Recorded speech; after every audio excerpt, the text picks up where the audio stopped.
doing another live fantasy football mock draft because it's August and we have to prepare for our fantasy draft. So, gonna post the link here in the comments right now, so you guys listening will get first dibs on it. But and then we'll intro, and then I'll post the links on social media and get this started.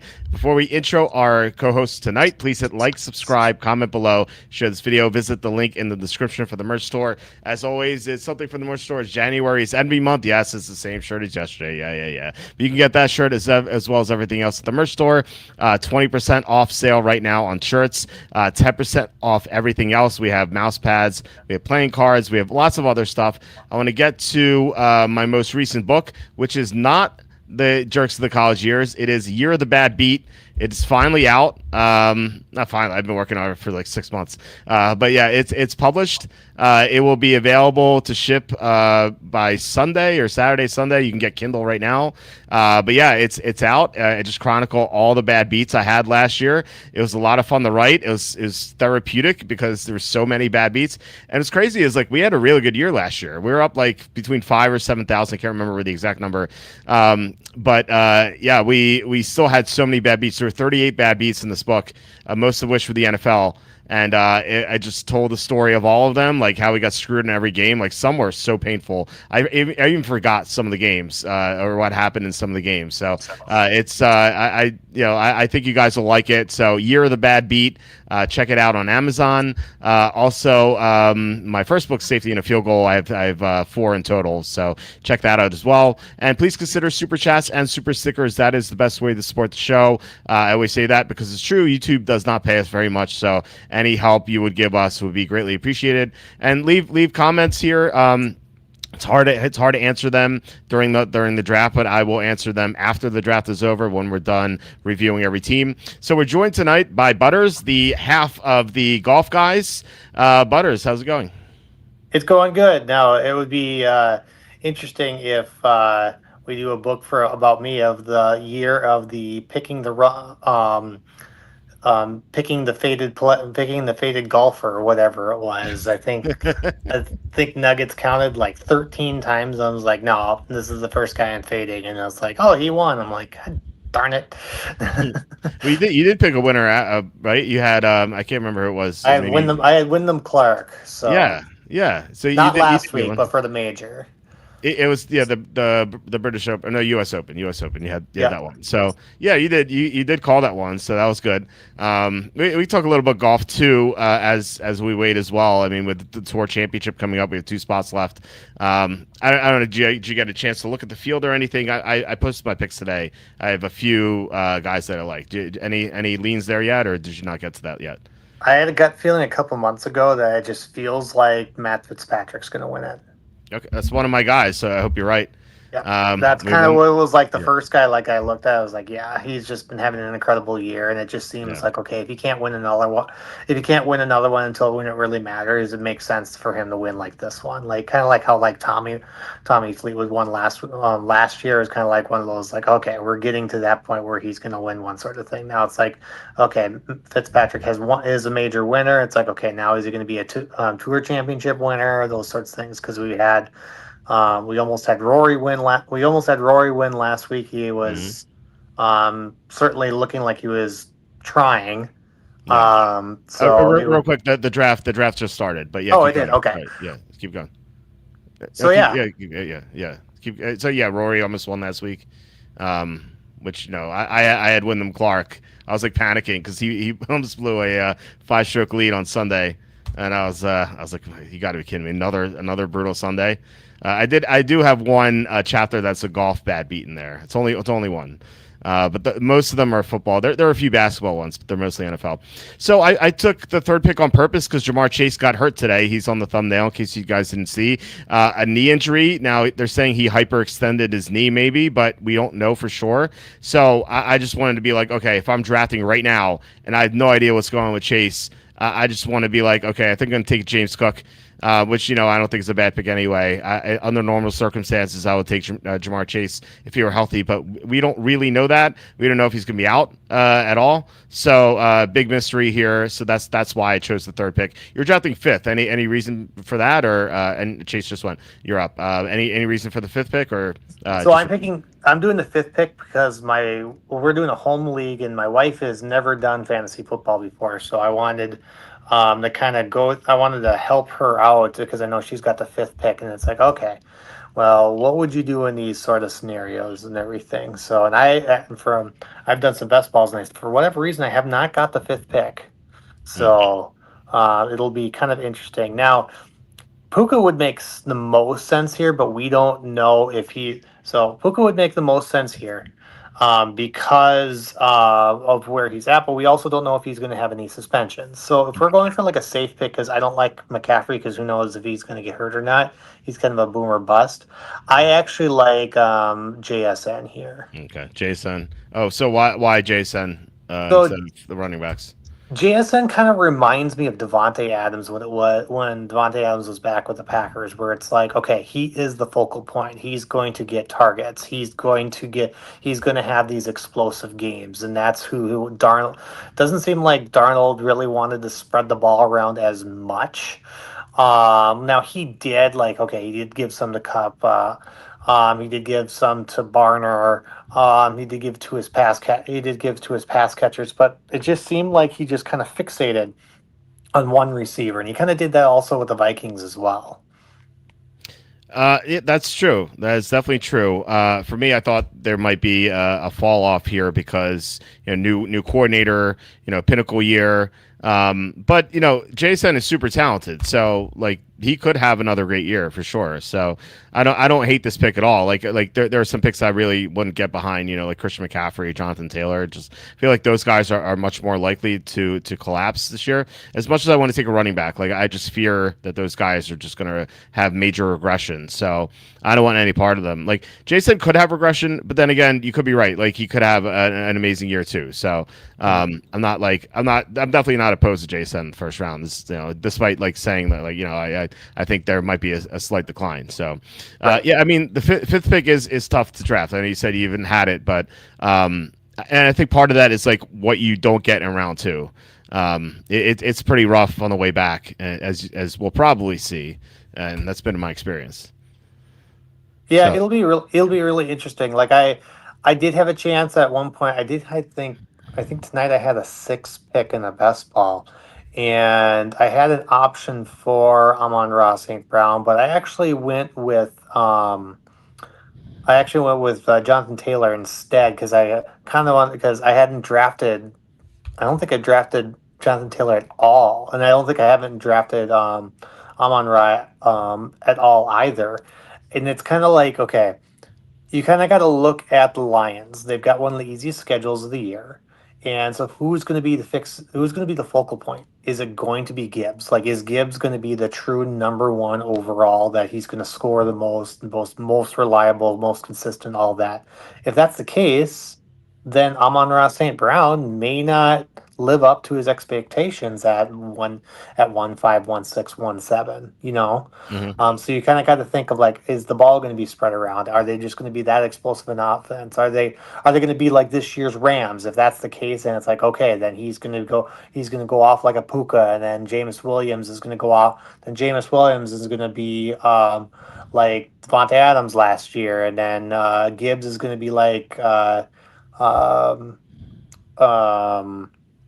drawing a blank here, Kareem Williams, and that sort of thing. If that's what you think is going to happen with the Lions this year, okay, go nuts, because they do have a certainly easy schedule. Now I just see that Gente got picked, and I would really like for you to call the person that SportsCenter had that said that he went 1 of 1 overall. It's would really like to get an interview with that guy that really wanted to shoot his shot there. That was funny, that video where I didn't mind the pick because if you really think Genty is the best player, you can't get him on the way back. You're not going to get him 212, right? So I can at least understand it. It's not like he took let's just say like Garrett Wilson or someone stupid like that at 101, like where you could have gotten him at 301. At least like I can get the logic behind it. Now I'm sure he regrets it now. But that was, you never know with these injuries. You're up now at 208. So what are you doing? I think I am gonna go. Why is he so low? I am so shocked that he's so low, but I'm wondering what's gonna happen in this draft. Do we go for here? I think we can come back around. I am gonna go with the guy I've been drafting a lot of this year, which is Chris Olave. So you're obviously not worried about the concussion history or blood clots in the lungs. No, No. I'm playing I'm playing the targets. Okay. Yeah, I mean, if he stays healthy, he's gonna be great. I worry about the health, but who are you? Well, I guess wait till he's drafted to be like, oh, why is he so low? Or was that Olave? Yeah, Olave. Well, I just saw it based on the ADP and the rankings here on Sleeper. Like it looked like he was going like in the third round. And it's like I've been seeing him mainly going in the second, like late second round. Okay. I was gonna take Javonte Williams. Chuck Laff has stolen him from me. Okay. I got decision here. I have a feeling that my guy's not going to come around to me. I'm gonna take him, and we know how running backs go. Of course, they go so early. I'm going to take. Man, it feels bad to take this guy so early. But I feel like you have to do it, otherwise you're not going to get him on the way back. Where's this guy? Scatabo. I'm going to take Cam Scatabo. Not worried about Najee Harris. He's the backup. They signed him to replace was Tyron Tracy because he almost got Jackson Dart killed on that pass protection. And they have to be a little bit worried about Scatabo's injury. I mean, he's doing backflips, so maybe they shouldn't be. But if he goes down, like they need someone to pass protect, and I think that Harris is going to be the RB2 there. Like they didn't run Scatabo at all in the second preseason game. Like I'm not worried about his job security at all. Like he was great last year. So why would they displace him with Harris, who's like kind of washed up? At least as a runner, like he can still pass protect well. So I'm not worried about that. Drake London goes. If this were a normal draft, then like you could wait a little bit running backs. I think I would have taken London, but you can't really do that here.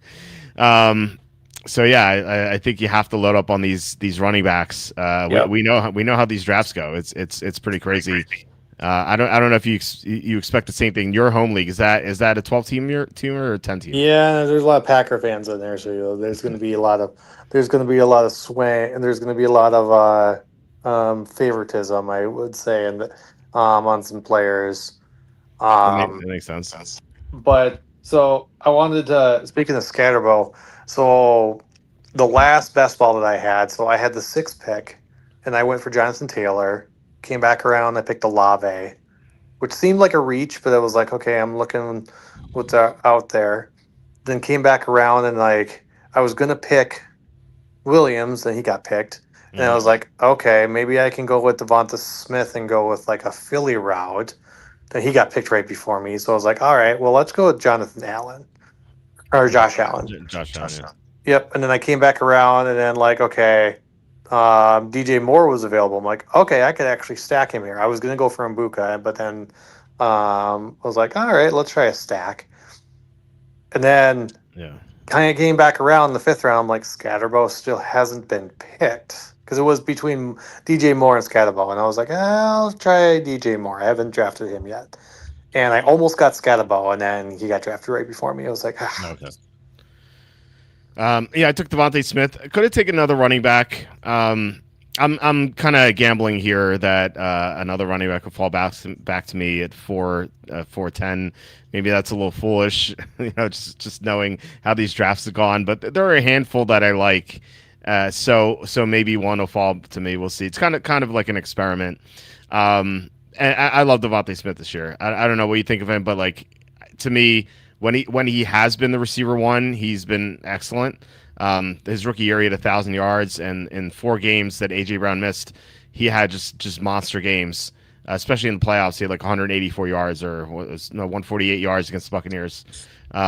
So like I don't see why he couldn't continue something like that. So I love Devontae Smith. You took Kyron Williams, so want to talk about that? I needed a running back, and I mean it was between him and Jacobs, and we don't know if Jacobs is going to be suspended.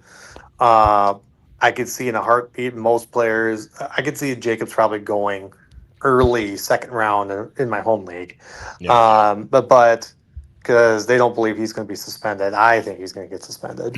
It's rose-colored glasses there. I mean, I'm a Packer fan myself, and I'm looking at it like I think he's going to get suspended. Yeah. So it was just like I just needed to pick the best running back on the board, and it would. And sure, it could be Jacobs. It was also in that same exact place too, like with me picking JSN. Like maybe it could be CMC there, but you don't know based on his history. Like, is he going to get hurt? Like we know the conspiracy theories that are going on in San Francisco with power plants and travel to Los. Maybe he'll get attacked by kangaroos out in, out in Australia. We don't know. Actually, speaking of that, I'm out in Wisconsin, and today there was apparently like three kangaroos that escaped. They said they Oh. escaped from like a truck, and I don't know if like they were like being delivered to a zoo or where they were going. But like two of them like died on the interstate, and then Oh one man. is still missing. Like there's a video going around of like one of them just like hopping around. I'm like, this is Wisconsin. Why is there a kangaroo hopping around? That that's incredible. I thought you'd be like, oh, our native kangaroo population. Like what? I didn't know there are kangaroos in Wisconsin. But no, that's pretty crazy to have like kangaroos escape. Like how do they escape? Like they're just big animals. Like it's not like rats or something that they can escape. You wouldn't see them. Like you'd see kangaroos hopping around. You don't see that anywhere. Um, I think I was wrong about the running backs falling back to me. They're all gone. I was like to me, I was like, oh, maybe Bucky Irving will be there because he's kind of like the guy I didn't have ranked highly, but he looked really good in the preseason game. So shame on me for underestimating the Walter football mock draft crowd who like super sharp. I don't think it's going to be this tough in a real draft. Like I've said this before. Like everyone drafting here is obviously way ahead of the game, and like super sharp experts because like normies don't do these drafts. Like they're going to show up. Like maybe they do one mock draft if they're lucky, but probably not. Like they'll have a fantasy magazine probably, or they'll print off some cheat sheet they found, this is the first time I heard this. Actually, I had my daughter's birthday party. My cousin was there, and she was like, yeah, I was doing fantasy baseball for the first time. There's the last running backs. Thanks, Lou. Good pick there. So I was like, oh, how'd that go? She's like, oh, I just used AI to tell me who to take.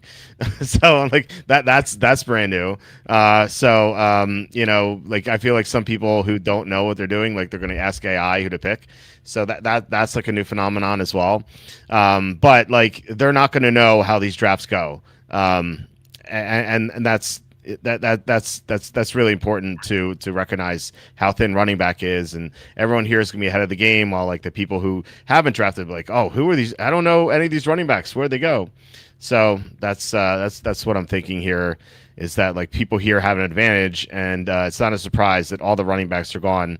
I guess you could say ETN is the last one. I just don't really like him, but yeah, beggars can't be choosers at this point. So you're up in the fourth round. So what are you doing here? I've got kind of a little bit. I'm thinking something might happen in the fifth round, so I'm just gonna go Josh Allen. Okay. Josh Allen, that's a good value. Okay, this was gonna be my talking point. That was gonna be my next question for you. So Ramondre Stevenson was thinking he was gonna come back around, and I was trying to not past me. I was gonna take him. yeah. So I was thinking like, okay, who is the play? Is it Henderson or is it Stevenson? And I was like, well, Stevenson was used in the postseason more. So it was like, okay, well, I think it's gonna be him, but then you also don't know because one, it's Vrabel. Who knows what's going on in Vrabel's mind? He might not even be thinking about football right now. Right. So it's like, what do you do in that situation? It's like it's gonna be all the running backs that you have like kind of left right now are kind of in committees. So it's like, all right, well, even Kyron Williams, what I picked, that's kind of in a committee with Corum right now. So it's like, well, I'm just gambling at this point when it comes to running back. It's like, okay, what do you do, especially in this And all these sharp minds that are out here right now. It's like, okay, yeah, I picked double wide receiver now. It's like kicking me in the butt right now that I'm hoping like running back doesn't matter this year. Yeah, I think it's really tough to take two receivers in the first 3 rounds if you're in a sharp draft like this. Now, if you're in a draft normies, you can do it, but so you have to gauge the strength of your league Oh my when you're gosh, drafting. why did Doodle get drafted so early? Or Cadoodle Dandy. Oh my gosh. Well, I think he's probably the starter in Pittsburgh. I think Um, so too. I was gonna pick him too. yeah, But I thought he was not gonna go until like the 6th round. But no, I agree. He's gonna be the. I feel like he's gonna be the pass catcher. He's gonna do everything um, Kenneth did, like Gainwell did last year. yeah. I had to go Corum. That's the price I paid for going Devontae Smith. I love Devontae Smith, but I always ask people, "What's your regret?" My regret's not going running back in the 3rd round, like Montgomery or Irving or Tootin or Price or Swift, someone like that. Judkins, Jacobs with the suspension, I'm not sure, but Yeah, I um, the, probably should have picked Stevenson over Josh Allen right there. Now seeing what's going on, like that's already a regret. I should have just picked Stevenson. yeah, it's you learn your lesson. Last night I got sniped on Corum. That's not going to happen again. I got my guy Blake Corum. I've been saying this, like I don't know why they're going so far apart. Corum and Actually, Kyron nice pick Williams. on J.K. Dobbins. I don't think that's a reach pick at all. This is kind of your. I feel like this is kind of your dead zone. Yeah, with where the running backs are going, yeah, absolutely not. So Yeah, you're up here 505. I So mean, nice, I'm forced to go. I'm forced into that. Henderson. But now I have two. Now I have two running backs on the same buy, so this kind of stinks.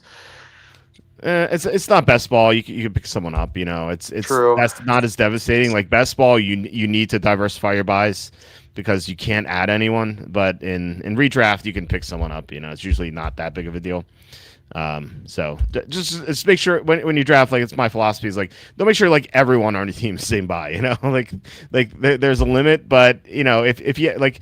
I once won a league where I drafted 2 quarterbacks with a week 8 bye. It didn't end up mattering. I just thought they were the best players to take, and just for 1 week I picked someone up. And quarterback's very easy to replace because you can go matchups for the most time. I once. Shared that like about what year is this 2019.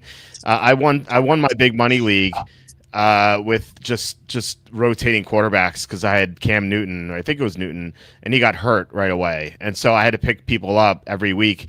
And my 3 quarterbacks in the playoffs who I started were I think it was Daniel Jones, then Eli Manning, and then Eli Manning again. Like Eli Manning's last year, like that's how bad it was.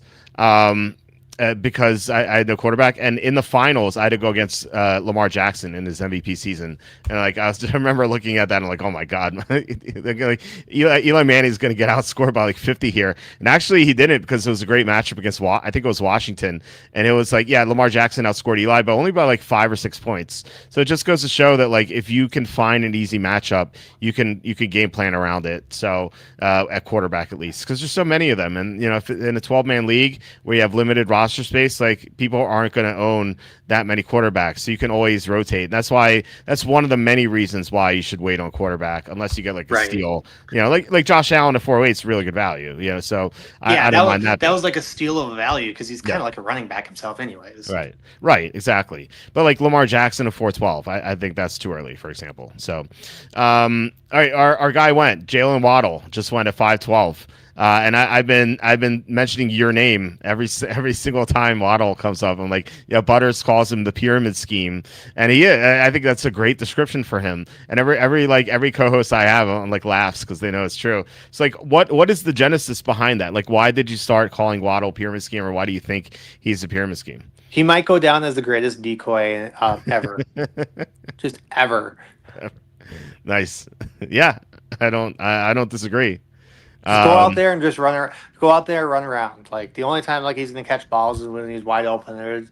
It's like there was an old there's an old like cartoon sketch that I saw, and way in the back of the day when it was Stafford with the Lions, and it was like Stafford has like six guys guarding him right there, and like Stafford is like looking around at like everyone that's open, and he's like nervous and everything. He's just like, whatever, still gonna chuck it to him, and it's like it's the same thing with Waddle. Like Waddle will be like, I'm open, I'm like literally in the end zone, I'm like right here, like throw the ball to me, and I think Nix is gonna be like, nah. Just not gonna do it.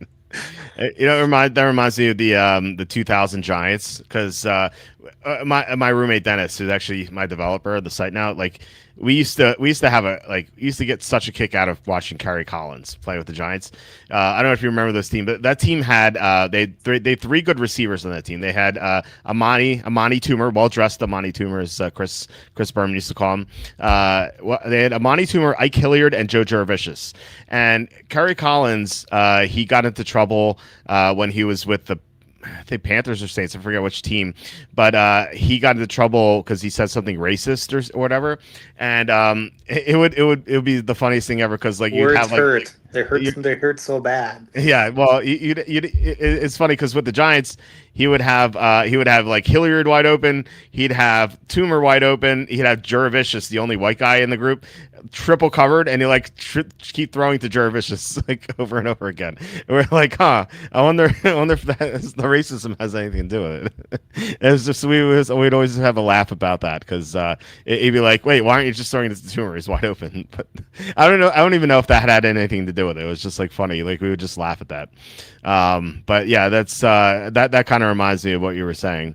Tate goes, Loveland goes. You're up again at 6:08. So what are you doing here? Okay, so this is kind of the where I've been drafting him lately. Well, I've seen him go lower than this too, but in this draft there's like not very many running backs left that I would say like, okay, I could consider him like an actual like a running back one at like a starting running back like the first couple games. And then because it's going to be dependent on injury status, but Chuba Hubbard. Okay. I think Brooks will start, but I don't know that. I really don't. It's unclear what the Panthers are going to do. So why Hubbard here? Why I was gonna take Burden. I guess then this guy's Chuck's sniping me all evening here. Like every time I was gonna take Williams, I was gonna take Stevenson, and I was gonna take Burden. Every single time he sniped me. Great drafting, Chuck. So why the faith in Hubbard? I think he was having a great season last year until he got hurt, and then Doodle came around and actually showed that he might be a better option. And then once when Chuba came back around, like it was the Chuba train again. Yeah. So it was like, okay, it makes me feel like that they still trust him. So I think like if he's full go, I think he'll actually be like the running back. Like it won't be like a split like Stevenson Henderson. I think it'll be like 75%, 25%. Interesting. Okay. To me, I feel like Brooks can do more than Hubbard. Like Brooks, I think is more talented than Doodle or Hubbard. Like he's just very athletic player. He's a rookie. Yeah. Well, sort of, right? I mean, he was drafted 2 years ago and he's never played because of the ACLs. So, like, if there's a downside, I think it could be the health. But like, I just think that he's just a much better athlete than those two guys. Like Hubbard is just like a solid, like in an ideal situation, Hubbard would be like a solid backup. Kind of like it would be like a Brian Robinson Jr. for Atlanta. Like that's a really good backup that the Falcons have at running back. And like I think Hubbard would ideally be the same. But like Brooks has not proven himself. But I do think with the athleticism that he has, I think he has a chance to do it. So that's why I like him more. Okay, Sutton goes. I took McLaurin, by the way. I think he bounces back. He held out last year, and now he's not holding out. So I think that he will bounce back. And all the Packer receivers are available. I'm not going to allow you to have one of them. I'm going to take Christian Watson. Now, That's fair. Watson's been on the shows I've done with the fantasy football counselor was on last night. He would We probably be going in like the fourth round at like minimum in this when we draft this weekend. I know the same. I know the same thing with the Eagles players here. No, like every time Joe and I talk about Watson, we're like, yeah, he's going to be a bust where he's drafted. But usually, like he's usually at the ADP of like round 4, round 5. Like round 7 is kind of like where if he busts, then I'm okay because he's my 4th receiver. But he has a lot of upside. Like we know he has big games when he plays. It's just that like he gets hurt a lot. So I mean, you know the Watson experience. You've seen it firsthand. So what do you think about him this year? And you're up now. Now talk about that your pick here, and then talk about Watson. I think my pick here is going to be. Oof, it's a big drop off here. Yeah, I found that round 7 is where things drop off a lot. I mean, I'm just gonna have to pick him. Okay, so why Kraft? I don't think he's gonna come back around to me.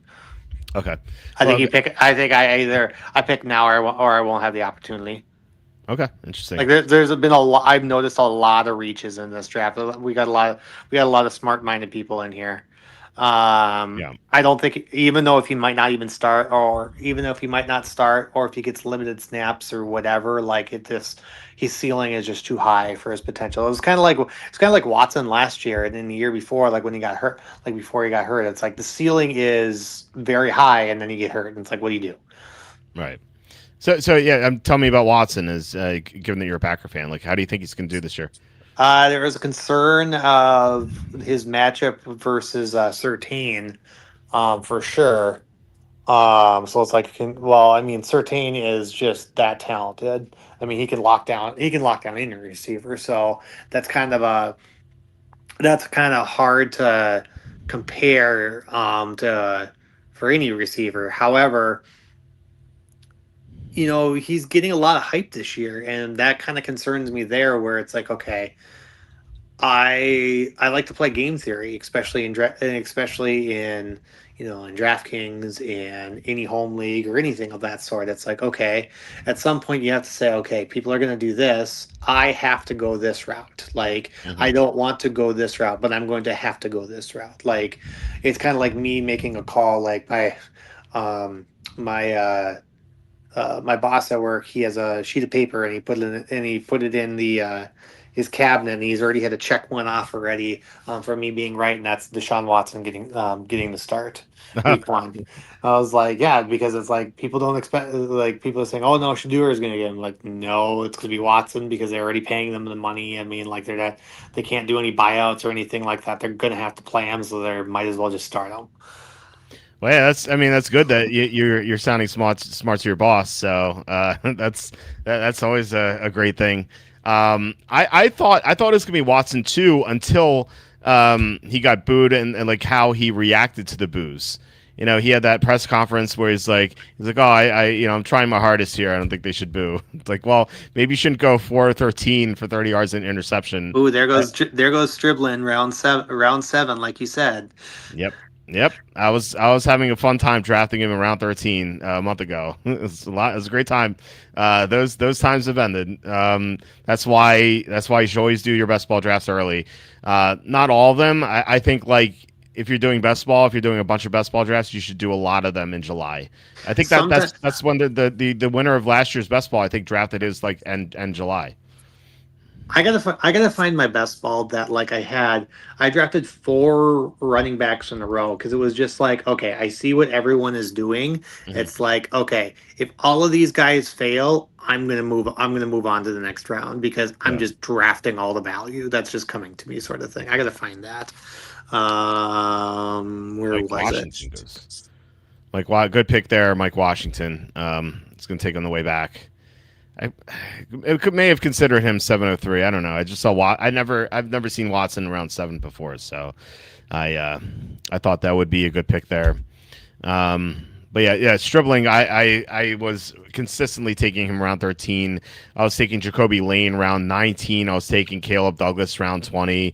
I was taking Who else? Malachi Fields around 18. Like that was so consistent. I'd go like Fields, Lane, Douglas at the end. Like I did that in so many drafts. And now all those guys are going so early. Like Douglas is going around 14, Lane's going around 13.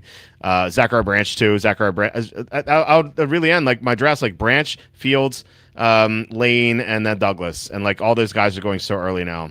That's why I said that like you can't have that draft that I used to have in July. That's not happening anymore in best ball. Like that's why it's so important to identify the potential sleepers in July. And you're going to get stuff wrong. Guys are going to get injured, but I think that like if you draft correctly, you're going to have such an advantage drafting in July rather than in August or late August, especially once the preseason games go and people kind of know what's going down. Because like in July, like people aren't paying attention. Like some are obviously, but like the majority of fantasy players aren't really paying attention to what's going on.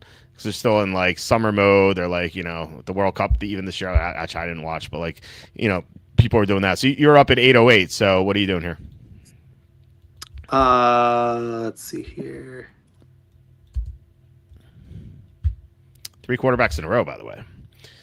Burrow, Danielson, Williams. I was not picking the guy that's on the top of that they say is top of the queue right now. Heck no, I'm not picking I'm not picking Pitts. Heck no, go away. Yeah, I wouldn't take Pitts either. Trying to find this is kind of a reach, but I have some struggles with running back right now. I'm going to go with Gainwell. I just saw the name flash on my best board or just the cheat sheet I have, and I was like, I could take him. So let's see who Chuck is going to snipe me with this time. I have a name on my like on top of my head here, so we'll see if he's 4 for 4 in sniping me. It's close. Wandale was second. Is the number 2 guy available? Oh, I forgot he was there. That's a good pick. He was the number 2 guy. Michael Wilson was number 1, and then Wandale was number 2. So I was considering Michael Wilson, and I'm just like, I already know that I'm struggling with running back. With like, I haven't established right now. I really haven't established at all a running back one of all 4 of them that I have right now because all of them are in committees. Yeah, I keep harping on it. Like there aren't that many solo running backs anymore, and if you can get like 3 of them, which is definitely possible. Joey did that. Bijan, Hall, and Love. Oof! What? Whoa! Tyson and Lemon back to back. Yeah. Oof! What a duo! What is going on here? That's a heck of a duo. Yeah, one guy is injured and one guy who might be kicked out of the NFL. Wow. Man, that's rough. Speaking of rough, the running backs still available. Yikes. I'm a believer in Jonah Coleman. I don't know if he's going to come back to me. I'm just going to I want a 4th running back, and there's really not much left. So slim pickings. I regret the Devontae Smith pick more and more. I even said it when it happened. I was like, I'm probably going to regret this, but I just wanted to experiment and see what happened. And lo and behold, we found out. So luckily, this is a mock draft, not a real draft, because that is a major regret for me. Because if I went, my plan was to go Montgomery there. So I took Montgomery at 303. Yeah, my number 1 receiver would be DJ Moore, but still, I'd have Moore, McLaurin, Watson, and Michael Wilson. That's a good like quartet of receivers. Like nothing to be upset about there. It's not like ideal. Like I wouldn't have like a stud like Devontae Smith, but I would have like 4 very strong running backs, and then I wouldn't be forced into Coleman in 903. I could take another receiver or a quarterback or tight end at that spot. So yeah, it's the more I look at it, like the more you have to take your running backs early, which I already knew. I don't know why I experimented with Devontae Smith. I guess it's a mock draft. You have to experiment here. Addison, that would have been my pick if I needed a receiver. It would have been Addison. So another sharp pick by Chuck. I assume, and you're up, by the way. I assume when we review these teams, I'm gonna like Chuck's team a lot when we do that. So what are you doing at 9:05? I know it's going to be a receiver. I just don't know which one. Yeah, you only 2, huh? Yeah, Jason and Olave. Let's it's tough. Like I feel like this is kind of like the falling off point at receivers because like once you get past Addison and Pittman, you get a bunch of rookies, and like I like these rookies, but I guess you we'll take don't a know. chance. I guess we'll take a chance at the best Okay. white at the at the best white wide receiver in the league, right? Yeah, it's I guess you have to go that route. It was between him and Godwin. So it's like okay, so you've got it's like a rock and a hard place. Like okay, they activated him. All right. Well, they say he's probable, but they basically have activated him. Yeah. And then it was like okay, Godwin. Do I go Godwin? And I was like, well, is Godwin going to be the guy? Is Mbuka going to be the guy, or is Baker just going to just revert back to who he was? Or, but then I also looked at the fact that I have Gainwell, so I was like, okay, Gainwell is your pass catcher. So it's like, okay, maybe he just does a bunch of dump off to Gainwell instead of the Godwin. Yeah. So it's like, okay, I got my Tampa Bay covered in that case. That's true. Yeah, I mean Gainwell's, he's a good receiver on the backfield. He's not going to do what he did in Pittsburgh, but he will definitely catch some passes there. Yeah, so with Pierce, that's I think that's super high risk, high reward. I mean, I'm sure you see it the same way. Golden went. Kind of surprised you didn't take Golden. You're not a believer. I didn't look down far enough, but then I also looked at like, okay, I've got Kraft. Right. And I'm struggling with like bye week 11 is tough for me.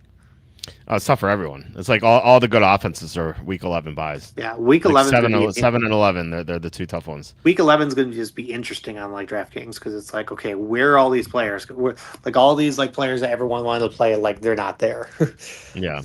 Here goes some of the rookies. Jacoby Lane just went. I love Jacoby Lane. That okay, I can see. Well, in this pool, I can see where he's going. So Yeah, I've said this many times, so forgive me if you're like, oh, this is the 20th time you said this, but I don't know if you heard it. But like I mean, of course, Charlie has a million sources, so like they're not all in the fantasy. They're all like just focused on the draft. But, like some of them are really focused on fantasy, and like the guy we think is most in tune with fantasy, we asked him, we're like, who's this year's Puka Nakua? Like as if that happens every year, but still, like who could be this mid-round receiver who goes off? And he said even before training camp, he said Jacoby Lane. And then training camp happened, and Jacoby Lane had an awesome camp. Like that one Raven writer said it was the best rookie camp he's ever seen. Not rookie receiver, the best rookie period he's ever seen in training camp. So you have that, and then you had the preseason game where he caught those 3 passes, including the touchdown. So like everything's converging, and like it just feels really good to draft him. I can't tell you how many times it took Jacoby Lane round 19 in the summer. Just feels so great to have that sort of value on those teams. I think if I win best ball, like knock on wood, hopefully, it would definitely be one of those teams where I got Jacoby Lane round 19. Jacoby Lane is 3,100 on DraftKings week 1, by the way. Speaking of DraftKings, I saw Lofty from Stochastic. He's been talking about how it's gonna be such a chalky build week 1 with was it Mike Washington and Tyler Algier. Like they're both probably going to start, and they're both like sub 5,000. I know we're pretty far away from. Well, actually, not that far away. We're a little far away from building the DFS lineups. Are you going to go that route? Are you gonna start those 2 running backs and just load up on receivers? Didn't even think about that until now. Didn't even think about that until now, to be honest. But Yeah. I mean, I don't trust the Raiders because I hate their offensive line. I absolutely hate their offensive line. I want to like not play anyone that has just a terrible offensive line. Yeah. But what do you do? Yeah, look, they play the Dolphins. It's such an easy matchup. Like forget their offensive line. The Dolphins don't have any pass rushers. It just reminds me of Wentz when he was with Washington. You know me, I'm a big. I love Wentz is one of my favorite players. I mean, it's where I grew up. I grew up in the Fargo area and everything. So, Yeah. I mean, it's great to see someone like that. That's probably another reason why I'm so high on like Christian Watson. I love to see these smaller school players like do something and show up and everything like that. And who knows, maybe they can win the Mountain West this year, which would be great. I mean, then they can show that they are worth being in, worth being with the move up and everything. That'd be kind of cool seeing them in the postseason. But I just remember like the first 2 weeks when he was with Washington, he was amazing. I think he was the optimal quarterback, and Yeah. then their offensive line just went to crap, and he just got sacked after sacked after sacked, and it was just like, okay, even someone that's just a shell of themselves, when their offensive line goes down, you're done. There's nothing Yeah. you can do. Oh yeah. That's you need the blocking in the NFL. But the Raiders they added Linderbaum. They got Colton Miller back.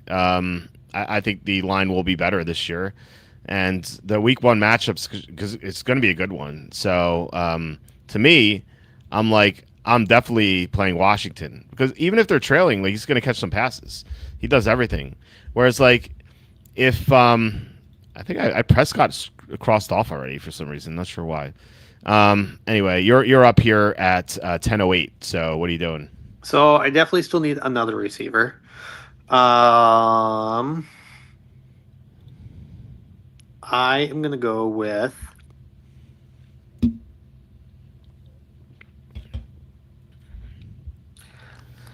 gonna go with Stephon Diggs.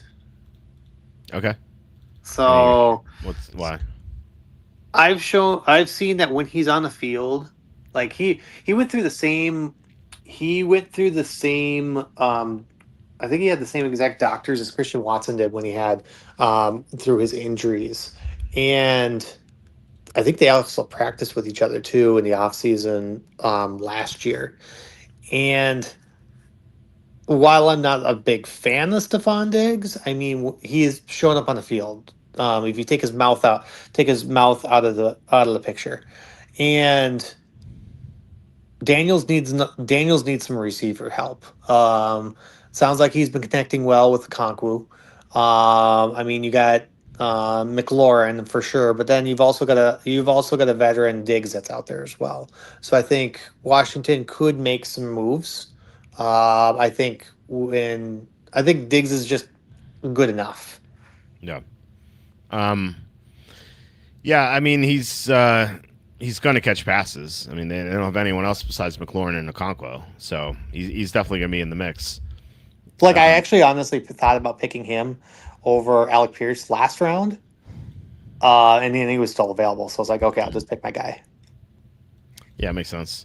I took Fields, the receiver 2 for the Giants right now, and like he didn't even play in the preseason game in that second one, which is obviously a bullish indicator. Like Slayton played, so he's definitely not going to be much of a factor.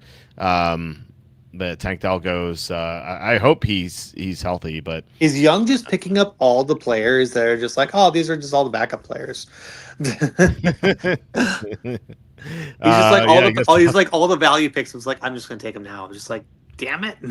Yeah, why not? Hey, this is experimenting time, right? Okay, so I think I only have one rookie so far, right? Rookie receiver so far. So yeah, I have. There's room for another. So I'm gonna go with my guy, the number 1 receiver on the Dolphins. Imagine getting a number 1 receiver in the 11th round of your draft, Caleb Douglas. He's big, he's athletic. He's looked good in the preseason. He's looked good in training camp. Why not? And Chris Belgos too is the other guy who is I think even more athletic but he has the torn ACL, but he's going to be playing this weekend, so I'm very excited for that. You're up here at 11:05, but I'm really excited to see Chris Bell. Usually like third preseason games like are just a nothing burger, but that's going to be something I'm definitely going to pay attention to. So what are you doing at 11:05? Okay, so I think this guy it could be a legit running back 1 because I need a actual like running back 1 on my team right now. But he's coming back from a serious injury, and that's Charbonnet. Okay. Well, he could be the running back 1 when he comes back for sure, and he could be playing week 1 too. You think really? You think he's gonna be playing week 1? I think he could. I think he potentially could play week 1. Wow. I have not heard that. Is that something you heard, or is that something that you're speculating? I'm just speculating because it's like, okay, well, what's going to happen with Price. Like I thought Price was having some issues, and I thought just a lot of things. It's like, do you really want to start? Do you really want to start a rookie running back right away? And it's like, I don't know. I think that if he's available, I think that he was the guy before he got hurt, and then like I think they were already ready to get rid of Kenneth Walker. They already had that plan. This is how I kind of felt. And it was like, okay, so they're already ramping up. Like Charbonnet is going to be like the postseason, like the postseason guy that get them to the Super Bowl. Well, then he got hurt. Right.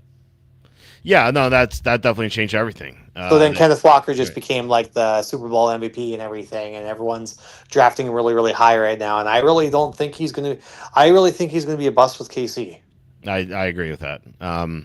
I saw there's this professional handicapper. He charges like $300 a month for his picks.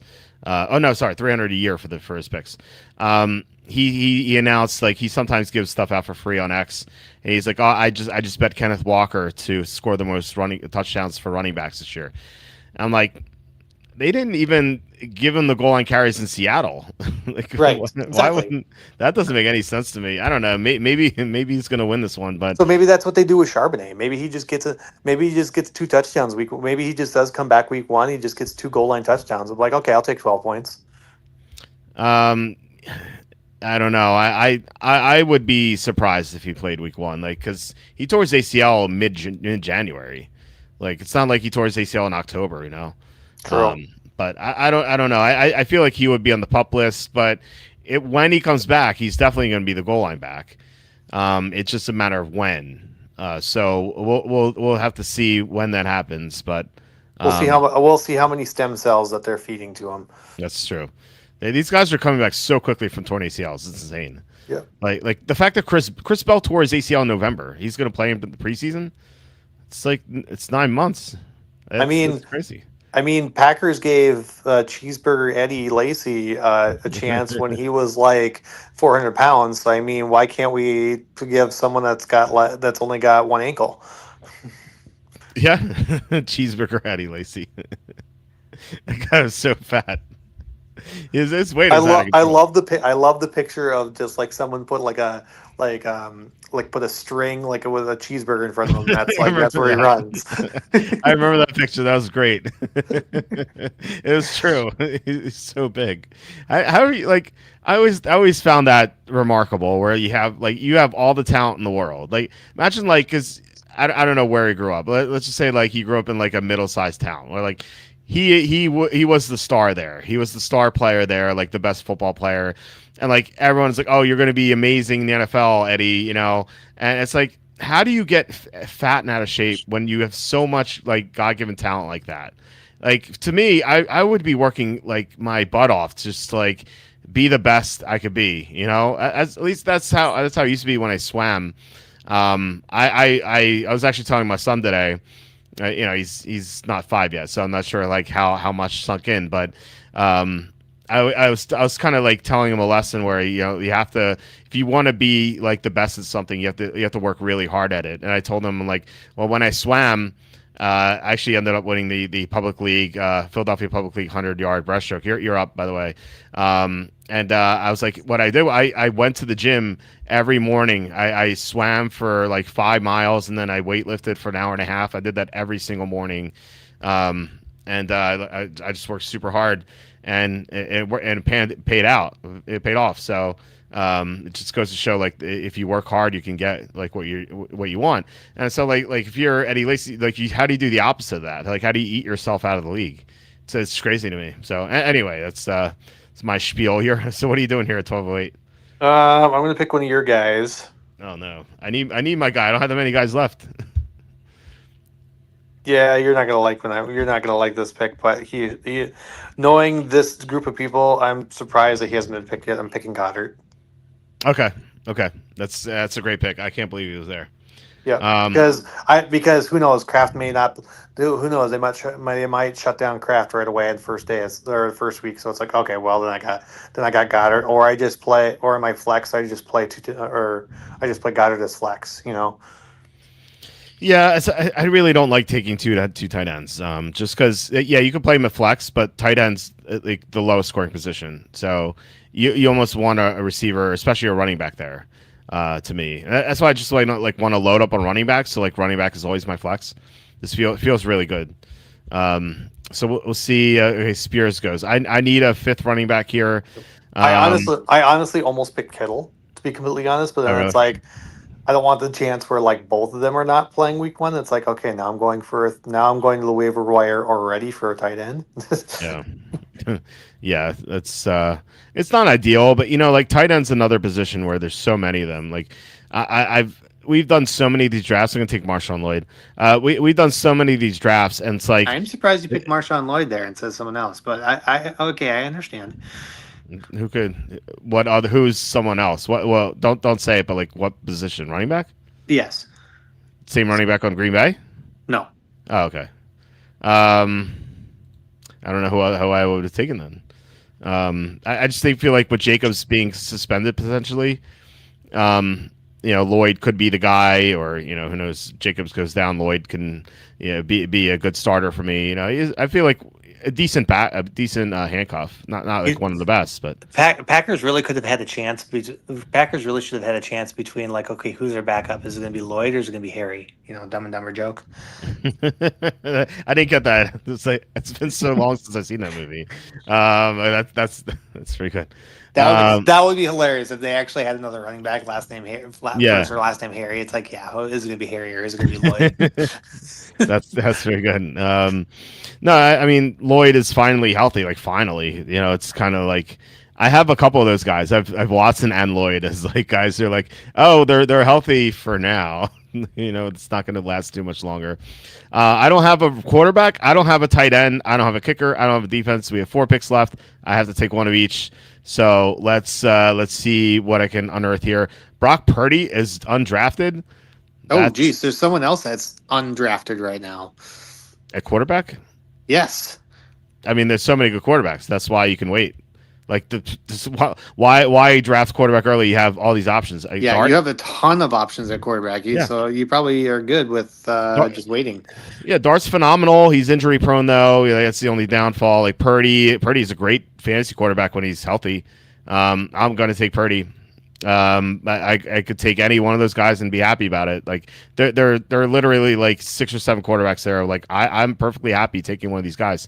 And it's just going to be the same thing at tight end. I'm going to read off all the tight ends I'm going to like at 14-10. And I'll be like, this is why you wait on tight end, because you don't need to take one. Like Ferguson, great pick. I believe that's Chuck's tight end. Yeah, Chuck doesn't even have a quarterback yet, so he doesn't need one. All right, just because there's so many good ones. I'm going to pick the guy that I'm surprised that you didn't pick. Maybe it's a reach in. It's round 13. There's no such thing as reach. Okay. I'm excited. Oh, who is this? Who's this mystery man? The guy I talked about before we came on. Oh, yeah. Okay. Why is it not going through?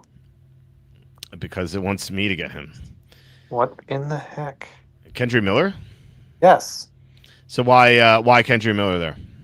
Well, there's a bunch of hype here today because Kamara's got hurt. There's a lot of injuries going around. The injury bug's kind of going around in their running back. I don't know how good Tootin's really going to be. So I mean, he could be the guy. I mean, he played last year. Yeah, I mean Miller is. I mean, I like with ATN. I don't trust ATN. So or ATN. I'm sorry. Yeah. I figured that's what you meant. So like, if you sell me on any running back competing with ATN, I'm buying it. So that makes sense. I really don't like ATN. I just don't think he's that good. He had a great year last year, no doubt about it. But I feel like any running back, like Liam Cohen could take one of us, and we'd run for like 800 yards. I feel like just because he's that good at like scheming up running games. Maybe not me. I think you probably. I'm old and fat and I have a sprained ankle. So I'm not gonna. I can limp around and gain like 1 yard per carry or something. But yeah, I think you would do better. I believe you're younger than me too. So you got that. You got that on your side. I can't like. I sprained my ankle in November. I still am like limping. It's brutal. It's that's what the high ankle sprain is. It was just swollen for a long time, and it's like it's so painful. It's even my son's like, Daddy, when are you gonna be healthy? I'm like, I don't know. Right. It's like it feels like his whole life I've been injured. So I don't know. I have so many prospect, or I have so many like who knows what's going to happen with my running backs here. It's like, well, this could be happening in 1 week, and then this could happen. I have a lot of like guys that like late in the season. It's like, you want to trade for them? So yeah, your running backs: Kyron, Henderson, Hubbard, Gainwell, Charbonnet, and Miller. Um, like if I, yeah, if Chardonnay is like 100% healthy by like week 3 or week 4, and then he's like, yeah, he's the starter and he's going to get like 80% to share. It's like, okay, that was a steal. yeah. I mean, I feel like things could happen with your team where it's like, okay, what if Jonathan Brooks gets hurt again? What if Stevenson gets hurt? Like you have Henderson and Hubbard, like those guys will do well for you, and obviously Kyron Williams there. Like, and I'm not even like high on Henderson. Like I would have rather had Stevenson in that case. Yeah. I mean, well, me too. Like I'll be happy with like 12 points for a running back with like even like Kyron Williams. Like he gives me 12 points, great, because I know that Corum could come in and just like steal touchdowns from him. It's like, okay, what do you do? Right. I mean, that's Sean McVay's been saying like all summer that Corum is going to be more involved. And according to Coach Speak Tracker, McVay is one of the most truthful head coaches when it comes to like saying stuff to the media. He has like a 75% truthful record. So usually when he says something, that like he will do it. And so that's one of the many reasons why I like Corum. He keeps talking him up. So like same thing with like Liam Cohen. He keeps there talking. Goes Kittle. Yeah. Same thing with Liam Cohen. Like he keeps talking up Bashal Tutin. Like he even said there like, goes Shuck. Yeah, another quarterback you can draft like easily. Yeah, no, Liam Cohen keeps talking up Bashal Tutin. He's like, I trust them more. Or no, what did he say? He's like, I communicate with him more than my wife or something. Crazy like that. Yeah, go ahead. I am surprised this guy has not been drafted yet.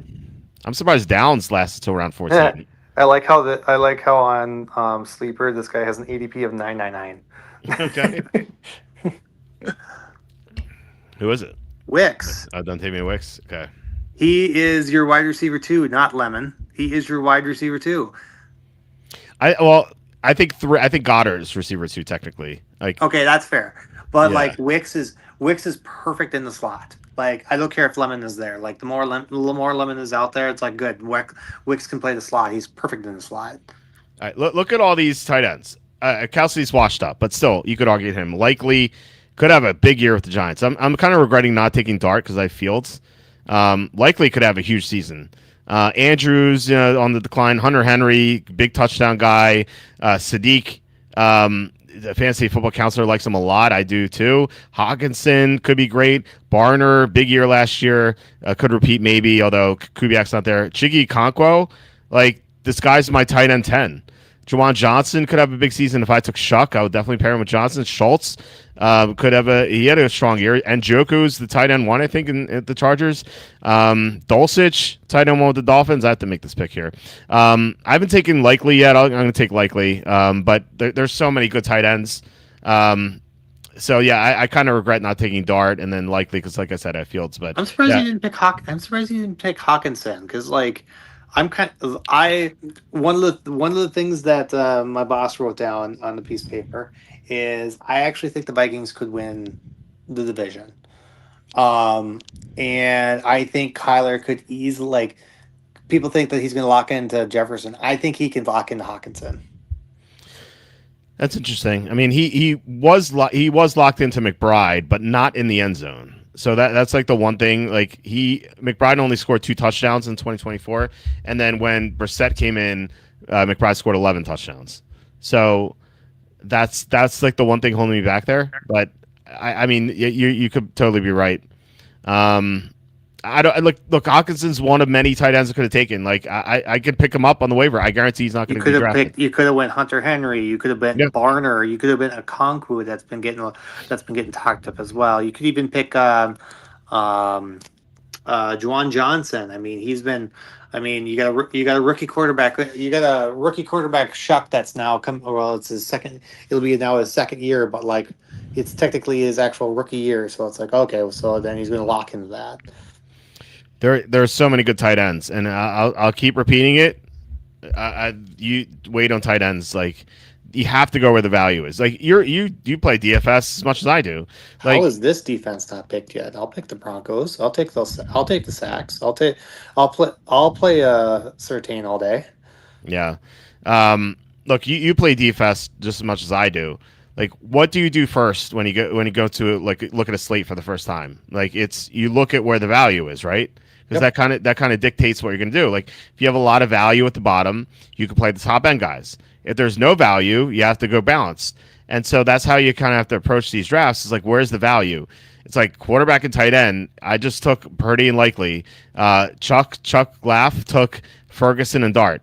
Like, those are great picks. Yeah, Joey took Stafford and Strange. That's phenomenal. Sean took Shuck around 14. I know he took Hurst earlier, but that's that value. Kid No Name took Kittle. I think it's a starting tight end. Like Kittle, like when Kittle gets healthy, that's gonna be a steal. Round 14 is insane. Like they have all this value here, like at quarterback, tight end. So like you almost have to go running back, receiver heavy to start. Like it's just how the things dictate here. Now, again, like if you get an insane value, you got your Josh Allen around 4, Halmar got Colson Loveland round 6, like Drake May round 6. I think that's great value because he could be QB1. Yeah, sure. That's when you kind of buck the trend and don't take a running back receiver. So you kind of have to play it by ear. But otherwise, like load up on running back receiver, especially running back early, and then your mid round picks load up on receiver. I can't say it enough. And by the way, I took the Steelers because Tua is currently slated to start week 1, although it's sounding like Penix might start. So if it's Penix, I'd rather have the Charger defense who play the Cardinals or the Jaguars who play the Browns. But and Sean just took the Jaguars. So like, but if Tua's starting, I think I'd have the Steelers number one defense against Tua. I think I've said this on X, and I'm not joking. I think you can make generational wealth betting against Tua this year. I think his brain's just scrambled and sad. It's really sad. He should not be playing. Like he reminds me of like Carson Wentz when he tried to come back from that concussion in 2020. He just did not know what he was doing. Like, but this is even worse. Like he looks completely lost out there on the field, and it's like sad that they're giving him reps. He should be retired right now. Anyway, you're making this final pick, so are you drafting a kicker, or are you going to protest your commissioner here and be like, no, I'm not drafting a It's kicker? between two kickers right now. I'll probably Okay. just go. I'll probably just go with this guy. Okay. It was between Dicker the kicker and Boswell, because I think these are two offenses that like they'll bring close games. Like we've already seen offensive line issues already. It's preseason with the Chargers. So Yeah. it's like, okay, I can already see like they're gonna have trouble scoring. They're gonna have trouble scoring touchdowns. So, but I think they can get it down the field. Okay, so let's get their kicker. Same Yeah. thing I see with the same thing I see with Pittsburgh too. Like it's Aaron Rodgers. I don't care if he's 41 years old. It's still Aaron Rodgers. He's still going to find a way to get in the red zone. So it's like, okay, Boswell's going to be there a lot. Yeah, and don't forget about McNulty, who's SB and Wayne took. He's going to be on the case trying to solve the crimes in Baltimore. You got to like that. And I took Ahmed, so there's that guy. Okay, so you drafted this team. JSN, Olave, Kyron, Josh Allen, Henderson, Hubbard, Kraft, Gainwell, etc. I always ask everyone, what's the one regret that you made, if you have one, or are you like, oh, I love this team? What is it? Not drafting running back right away. So now JSN, I wanted to draft him because I wanted to see. So I'm doing this. I'm doing the fifth pick for two reasons. One is so I can get a little bit better understanding to help my wife out because she's never done a fantasy draft before. And two, I just wanted to see kind of where things were falling. Now, obviously, this is a very sharp draft. Who knows? I'm not saying that the people I'm drafting with in my home league are not sharp. I'm just saying like, okay, there's gonna be a lot of bias because there's a lot of. I mean, there's gonna be a lot. We've got a Bears fan. We've got many Packers fans. We've got I guess we'll see who's been doing their homework, sort of thing. If it's just going to be like all Packers right away and then everyone else, we don't know. But I had not drafted JSN at all in any of my best ball leagues. So it's like, okay, let's start with JSN. Then I reached for Olave, and I think my biggest regret right there was reaching for Olave and not just going for a running back, knowing that so many running backs were coming off the board. Probably should have just went with Scatterbo there. Okay. Yeah. Um, Derrick Henry probably is a great pick. I'm coming around on him right now. Like it's like I it's like I'm nervous to draft McCaffrey, but then I'm okay drafting Henry. It's like I should be having the same opinion for both. They're both old. They're both injury risks. CMC's probably got more of an injury risk than Henry, but I could see Henry getting hurt too. Yeah, well, yeah, he's 31. He's up there in age. I just checked the comments for the first time. So Kevin Kovac, thank you so much for the $10 super chat. Really appreciate it. I wish they would like notify me with the sound when this comes up because I wasn't looking at the comments. Like I said, I was going to read them later. Sorry about that. Sorry for what? It's not your fault. Kevin Kovac, $10 super chat. Thank you so much, Kevin. As always, really appreciate it. He said one league I'm in is 10-team 2 QB, switching to 3 QB super flex. Last year I went Daniels, Burrow, Mahomes. Any advice this year? Rockster Max is 3. 3 QB super flex, like you have to load up in your quarterbacks for sure. Daniels, Burrow, Mahomes. I mean, if you went that again, it would work out better. Obviously, it didn't last year because Daniels got hurt. Burrow also got hurt. I think they both got hurt week 2, I believe, and then Mahomes got hurt at the end of the year. Now they both came back eventually, and then Daniels got hurt again. Burrow had a strong finish, and Mahomes he was out for the final 3.5 games. So. Well, just hope for better injury luck. That's what I would say. It is a 10-teamer, so there is that. So like you'll be able to get your starters, but I think you have to load up a quarterback. You can't be like, oh, all my guys got injured last year. It's going to happen again. Like it's bad variance. Like you're like luck's going to go your way one of these times, and so I think like it depends when you draft.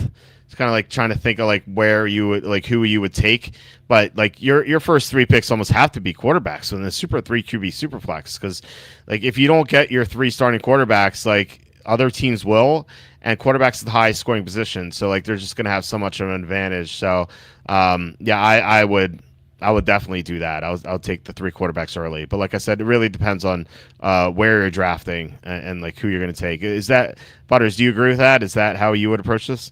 3 QB Superflex. This is interesting. Yeah. I mean, you're drafting quarterbacks like first round. That's crazy. You're drafting quarterbacks all the first 3 rounds. This is so crazy. Yeah, that's how you. What's Do you know your draft order? Does he know his draft order yet? I don't know. I hopefully he's still in here because the super chat was made a while ago. I didn't see it because we were on the other screen. But yeah, no, I don't know. If Kevin, if you're still in here, you can let us know when you're drafting, and we can kind of tell you who you would take. But I would definitely go QB, unless like you're in round 3 and the like. Bijan or Gibbs are there. Like obviously, I think you take them, but like if the top guys are gone, then I think you go QB for sure. Like no doubt about it. Those guys score much more than any other position. So that's how I would do it. So thank you, Kevin. Thank you so much. Just sorry didn't get to this right away. Like I said, I wish there was like a sound that like would like chime when you got like a super chat, but like I didn't hear it. And I was planning to go with the comments to the end. So and when I'm on my phone, when I'm on draft on my phone too, like when I'm away, like when I'm looking at the actual board, like I don't. It makes me go blank right. Like if I go switch screens right now, I'm like blank right now. Yeah. Yeah, so I had like no idea. It's tough to do this. It's tough to look at the comments while you draft because like I have my draft window and then I have my cheat sheet and I'm crossing people off the cheat sheet. And so like I'm looking at 2 things. So like when I'm not doing this, like I'm doing picks or whatever, I can look at the comments easily. But like here, like when you're drafting, it's very difficult. So Kevin, thank you so much. But yeah, we do have to address some comments here by Horse. Yeah, Chris here. We'll get to the comments in a section. I just wanted to review these teams, and then we'll get to the comments. For my team, my regret is taking Devontae Smith. I love Devontae Smith, but in the sort of draft, I don't think you can do it. And like, I think my receivers are strong anyway. Like, even if I don't have Smith, and obviously Smith puts that over the top, but I think I would have gone Montgomery instead of Smith. And even if my receiving core is the same without Smith, I think that makes the team better. So that is my regret. Otherwise, I think it's a fine draft. Waiting a QB tight end is what I love to do, and I think I got some good values. Watson round 7, McLaurin late round 6, Wilson round 8. I think all those guys are decent values. Corum maybe a reach, but I didn't. I knew I was going to get him on the way back, so kind of had to take him. So, all right, Butters, are you okay to review teams and do comments, or do you have to go? I know it's nope, I'm here. It's 11 your time, but okay. So let's look at the first two teams. Young, we talked about how he's drafting all the backups. Yeah, what is going on? Like, I understand you're probably just playing the game. Oh, okay, we know everyone's sharp in here, so how am I going to draft? So I mean, Gibbs, London, McBride, Lamar. Okay, fair. Doodle, I can see where like it looks like a reach, but then when you're looking at the actual board, it actually wasn't, because there's a lot of running backs off the board. Yeah. Mike Evans, I'm a little bit concerned about. I mean, he's old. People think he's still going to get the 100,000 yards and everything. We'll see. RJ Harvey, okay, makes sense, but we also know that it's going to be a committee. We also don't know that if it's going to be. I mean, Dobbins was already picked, so I mean, like, who are you going to pick your route there? So I mean, he was probably the best running back on the board. But then I don't understand. Then we're starting to get to Tyson, like immediately Tyson Lemon. Okay, like Tyson. Okay, I understand he's not like out for the season. Like, okay, it's a late round pick, so like I get where he's going at that point. But then with Lemon, we don't know if he's actually going to be in the league by the end of the year. So those were two kind of questionable picks. And then Black, I'm surprised that it was at 8. That was a great pick. I don't know much about Surratt. I'm not a big fan of just Carolina team in general, even outside the running backs, because they just seem like always have been like a run first team, and I don't believe in Tet. And then, yeah, and you just get some late round dart throws. Yeah, I can't go with Tyson and Lemon that duo. I mean, if Tyson were healthy, yeah, obviously. Like, pick one. Like, if you're gonna do that, like, pick one of those two. Don't pick both. Yeah, I mean, look, if you want to pretend that we have an IR spot, even if we do, it's like round 8's too early. You're not going to get any production from him for the first 2 months. Or if you think it's a keeper league, fine. I mean, he's his third receiver, so that's the problem with taking McBride Jackson. You can't do that in this year. Maybe you could take one of them, but not both. And like, you didn't even get value with either of those. So it's not like he got McBride at 4.12 and Jackson at 6.12. That would be different. But he took his tight end and quarterback way too early, and so that disrupted the rest of his team. Like, he doesn't have good running backs. Like, Dowdle's RB2. Injured Evans is receiver 2, Tyson's receiver 3. Those guys are both hurt right now. And Lemon, like, I don't know if he lasts the whole year. So, and Surratt's just a slot receiver. So this team does not look good to me. Conversely, Joey's team, I think, is really strong. He took Robinson, Hall, Love. Love might miss the first couple of games, but even if that happens, he's still starting Robinson and Hall. So he doesn't need Love right away. And then he has Washington, McMillan, Sutton, Dobbs, Pittman. No one needs Love right away, right? Yeah, I know. So those receivers are very, very strong. I mentioned that I like Stafford and Strange at the end. Dart throw and Dell and Davis. Like, this is a really strong team from Joey. Do you agree? I think this looks really good. I think this is a very strong team. I mean, you're taking the value where it's at. Like, Parker Washington right there is also like, I get that, like, he could be wide receiver 3, he could be a wide receiver 1. We don't know. I mean, obviously at the end of the year, he was getting all the targets, all the touchdowns. So I mean, could he be the guy? Certainly. Maybe it's Meyer. Maybe they find out, like, okay, Meyer doesn't drop the ball, we're just going to keep targeting him. We don't know. I'm not a Tet guy. I know you're not much of a Tet guy either, but I know other people are, so I get to pick. Monagai, what concerns me about the Bears is they have the toughest schedule in the league. So it's like, okay, Monagai makes sense of because your coach wants the dual threat running backs, and he's been good at doing that. But I don't know if I trust going that route when you have the toughest schedule of the year. But I also get like if you're needed, it's like you already got three premium running backs there. Well, I don't know if Love is kind of a premium running back because we don't know because he's a rookie. But I can see where you're like, okay, if you just need like, okay, you feel like, okay, maybe I'm not sure about Love, so I need a backup to that. Okay, I get where the Monagai was for there, but Sutton, Romeo Dobbs, Pittman, even Tank, like Tank and Tank, double tanks, Tank squared. I think this is very strong. The only one I would question is Ray Davis. I think your other backup running back for Buffalo may be the better pick there, but or you may just be playing a dart throw. So, but other than that, I like this team. Yeah, I'd rather have Davis than Ty Johnson because like I feel like Davis is the handcuff to Cook. I feel like I feel like I would rather have Ty Johnson because I thought he was the receiver. Yeah, he's the receiver, and like, but his role is not going to change if Cook gets injured. Like it's going to be Davis instead of Cook, whereas Ty Johnson's just going to keep the third down role. Ty Johnson was when they were having injuries at tight end. He was like the tight end. Yeah. His role's not going to change. He's going to be the receiving back on third down. Whereas Davis is going to be the early down guy, and I think that's what he's going for. Chuck Laff, who sniped me at every possible turn, I can already tell I like this team because I see no orange and no red or pink, whatever that color is. He's got receivers at Chase, Collins, Burden, Robinson, Addison, Bell. That's phenomenal. His running backs are Williams, Stevenson, Dobbins, Mason, Rodriguez. Like that looks great to me too. And then he took Dart and Ferguson as his quarterback and tight ends. That looks as a great team by Chuck Laff.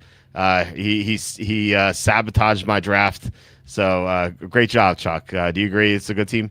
I agree. Obviously, there's some players that we don't know if they're going to be worth it, like Tajay Spears. We don't know. I mean, we don't know about the running back situation at all in Tennessee. We haven't seen a legit team out of there or legit running backs out of that team since Vrabel was there. And well, Vrabel's not there anymore because your owner is dumb. I could say some other words, but legit dumb. Yeah, completely dumb. The Titans have no idea what they're doing. Like they're going to be awful again this year. Going to be betting the under 6.5, actually under 5.5, I think, with plus vig. Okay, so we did your team. Halmar was on auto draft, so we can skip him. SB and Wayne, he went double receiver to start, like you did. He took Puka and he took Jefferson. Puka's a risk, obviously, with his off the field stuff. Jefferson feels like a good value, and then the rest of his receivers. Jefferson coming back around in the second round is like, yeah, you just sniped that. Yeah, it's great value. Tate. Not high on any Tennessee players this year, except for Wandale. You could consider picking Derrick Henry over Jefferson there. Since you played Puka, I think you could probably pick a little bit safer pick in that case. But then maybe like if Puka is suspended, then you're like, okay, I need a wide receiver one. So I'm picking Jefferson. I would just take Hampton or Brown instead of Puka, and then I could just go Jefferson. But anyway, receivers Allen and Myers at the end. Some Allen might be a sleeper, maybe Myers. I feel like is kind of like this generation's Wayne Corbett, who just is a really good player, but not a good fantasy player. I do like Pat Bryant a lot. Boutte has upside as the new Texans number 2, and then there's running backs Bucky, Pollard. Again, not crazy about Tennessee players, and like he drafted 2 Tennessee players. So like I always say, like you stack good players on good offenses. Don't take multiple players on bad offenses. You're just going to drown there. I think that's a mistake. I think you can't take Pollard and Tate in the same draft. I don't think. You might even have DK be your wide receiver one on that team. Who knows? Like he might even be better than Wandale on that team just because like he was producing last year too. I feel like Wandale is just going to catch a million passes for like he's going to have like a million passes for like 5 receptions, five receiving yards each. Like It's like you have so many names there that was like these guys did something and now they don't do anything. Like you got yeah, Pollard, you've got Ridley, you've got it's like yeah. what is going on with this team where it's just like, oh yeah, I remember that guy. I was like, wait, we're not drafting from 3 years ago. We're drafting today. It's like it's where NFL players go to die. It's like it's Like it it's used to like be the retirement it home used to be for the Browns, and now it's like the yeah. Titans. Now it's the Titans. Like I don't know who would you rather. So hypothetically, where would you rather want to be? Would you rather want to be at the Browns, the Titans, or the Jets? Oof. Now I'm just saying the Browns currently. Like when you had the Right. Browns with Myles Garrett, Browns obviously, but now with Myles Garrett not there, where would you want to be? I think that the Jets are the best of those three teams right You want now. to deal with Woody? You want to deal with Woody every single day? All those owners suck. You didn't mention the team with a good owner. Like you're not comparing to a team with a good owner. So like that's not a factor. I just think the Jets are the best team out of those three. But maybe that's not a good thing. Maybe you want to just tank one year, and if you're Cleveland or Tennessee, you're tanking. Maybe not intentionally, but you're tanking for Arch Manning or Dante Moore or someone like that, and then you get that quarterback, and then suddenly things are looking bright. So actually, maybe that's the answer. I think in Tennessee, there's no state tax, I believe. So I think I would revise my answer. I think it's Tennessee. Okay. Just So take the year off. okay. Take the year off, fake an injury, and then come back strong next year. So I know we're pivoting from another conversation here, but this just kind of came to my mind. So you said Arch Manning. What would be a team that no one would expect that may get like number one pick? They're like, okay, they're going for Arch Manning. Like last year you guys thought that Cardinals were gonna have the number one pick, and they didn't. And Right. so it's like, okay, who's that one team that you're like, didn't expect them to get the number one pick or to trade to that pick, and they're just like, okay, we're going after Arch. There are a number of teams. Well, like the most obvious ones, just get rid of those right away. You have Miami. You have Arizona. I don't think it would be Miami. Miami already drafted the quarterback. Miami? They drafted the quarterback and they signed the quarterback. I don't think they're going to go for a quarterback. Who'd they draft? They draft last year. They draft what's his face? Quinn Ewers? Yes. Oh no, Ewers is not going to prevent them from taking Arch Manning.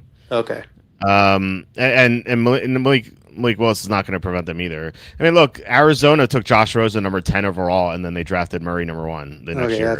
That's not going to stop them. So Miami, I think, is the obvious one, but then you have like Tennessee could easily be there. Atlanta, I think, is going to be awful this year. And then some people say the Jets, but I think the Jets are going to be better than people think. Arizona is another team, like they're awful. So like those are the obvious ones. You get to like teams that could surprise. Like what if Jane Daniels gets hurt again week 2? Like that Redskins team could just capsize, and like they could, that would be interesting if they had the number one pick. It's like Daniels has been hurt 2 years in a row. Like what do they do? Maybe they trade it. Maybe they take the quarterback and trade Daniels.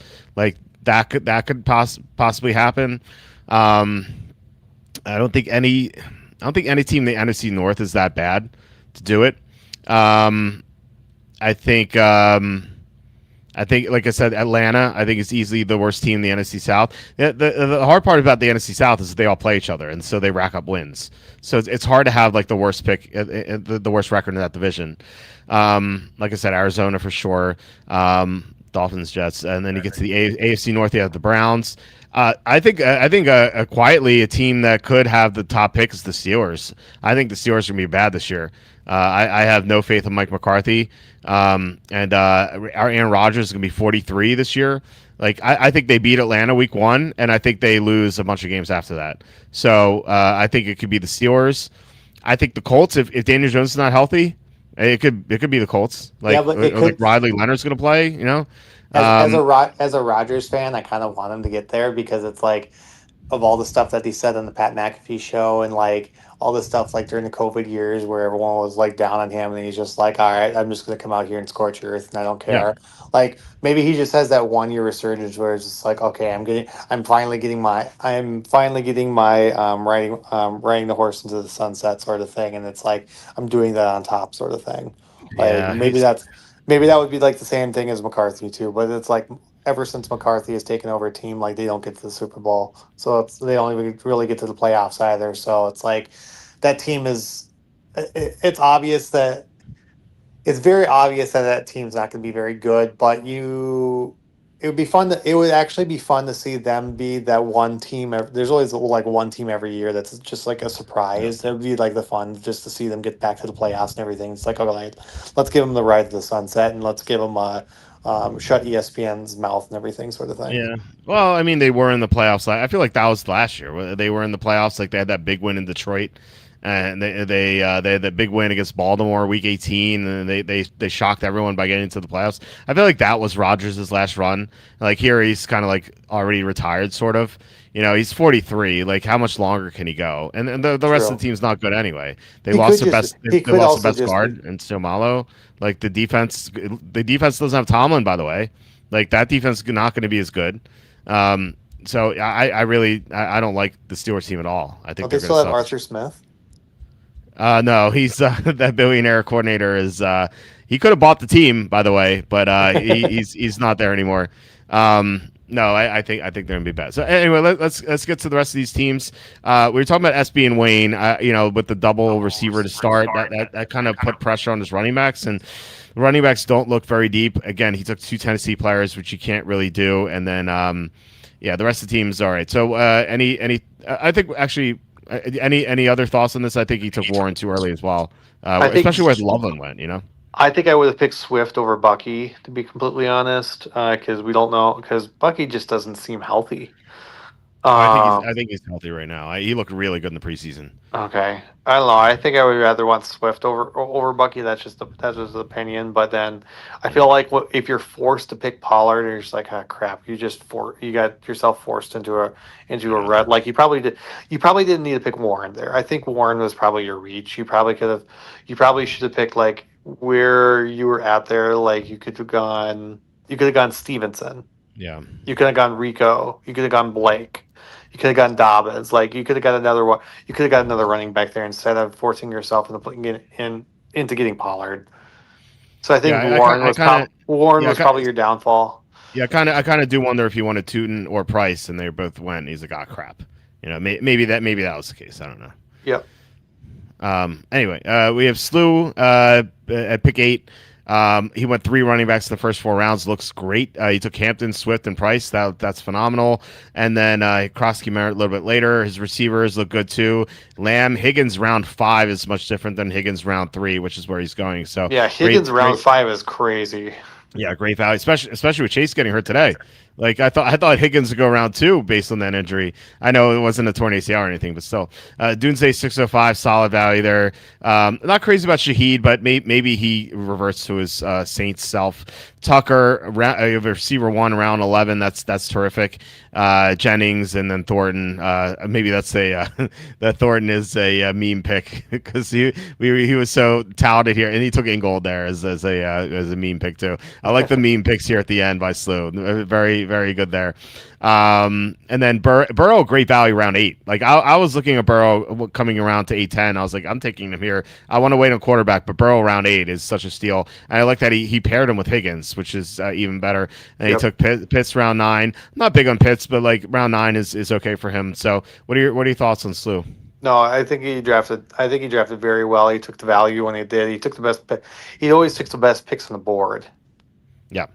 I agree with that. Sean at pick a 9, he took 3 running backs the first 5 rounds: Chase Brown, Quinshot Judkins, Jonathan Brooks, and then 2 running backs: Leighton Singleton and Allen. I think ideally you'd kind of want a 4th running back kind of like I think like he took Hurts a little too early, 604, and Laporta a little. Mm-hmm. Laporta's banged up, so I think he took. I think like if one of these picks is a running back, like if instead of Hurts you take Hubbard, Monangai, Harvey, Mason, White, etc., or Krusky Merritt, I think that looks better, and then you can get a good quarterback later, as we've seen. So that's what I would be looking at. But if you want to be more specific, instead of Ibuka, I think I would take Price. Like I love Ibuka this year, but he's banged up, and you can load up a receiver later. Like he took Reed and Golden, and at that point, like you have two Packer receivers. Like why not just try to get Jordan Love later? I don't think Jordan Love got drafted. I don't see his name, so you could have gotten Jordan Love in round 14 and not taken Hurts. And just had a really good stack going. So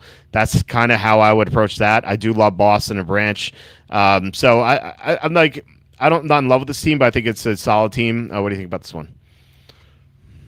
I'm not in love with it either, but I think it was drafted pretty well. But I think I think once you drafted Hurts there, you kind of handcuffed to yourself. Like you stated there, you could have picked another wide receiver there, and then you could have had other options later on. I mean, you could have even, like you said, you could add Burrow later on, and then maybe even like Sam Laporta there too. Like, just depends on what you were doing and what the value was. You started out really great. Yeah, I like all these picks except for the quarterback and the tight end pick. Like everything else looks good to me. And you don't need, even the Shuck's a great value. You don't need two QBs. Like you could have just taken Shuck at 14 and been fine. You know, like you don't need Hurts. Blazarian at pick 10, same sort of deal as Slew. He took three running backs in the first 4 rounds. Took Achane, Genty, and Tootin. At the wonder about Genty's injury, we're not sure if it's I saw it's like either a high-low ankle sprain or low-high ankle sprain. I'm like, can we like get some clarity here? Maybe the doctors don't even know. Maybe that's why I'm living around doctors don't understand. But anyway, if Genty's healthy, that looks like a great start at running back. And then you got a value here, Emmett Johnson. I think Tyron Tracy's probably gonna get cut, so I wouldn't take him. Neighbors, Wilson, Stribling, Lane, and Concepcion as his receivers. That looks fine to me. If Neighbors is healthy, that's going to be the key there. He's coming off the torn ACL, obviously, and yeah, he shed his no contact jersey, but I'm not convinced that he's going to last the whole year coming off the torn ACL. So, but still, like when you get Neighbors, usually he goes like late round 2, so late round 3, you're feeling a little bit better about it. And so with May, I think May's like one of the few quarterbacks. Like I would only take 2 quarterbacks in the first 6 rounds. It'd be May and Allen. That's it. So I like May there. Fannin at round 8, I don't like. I took him yesterday at round 10.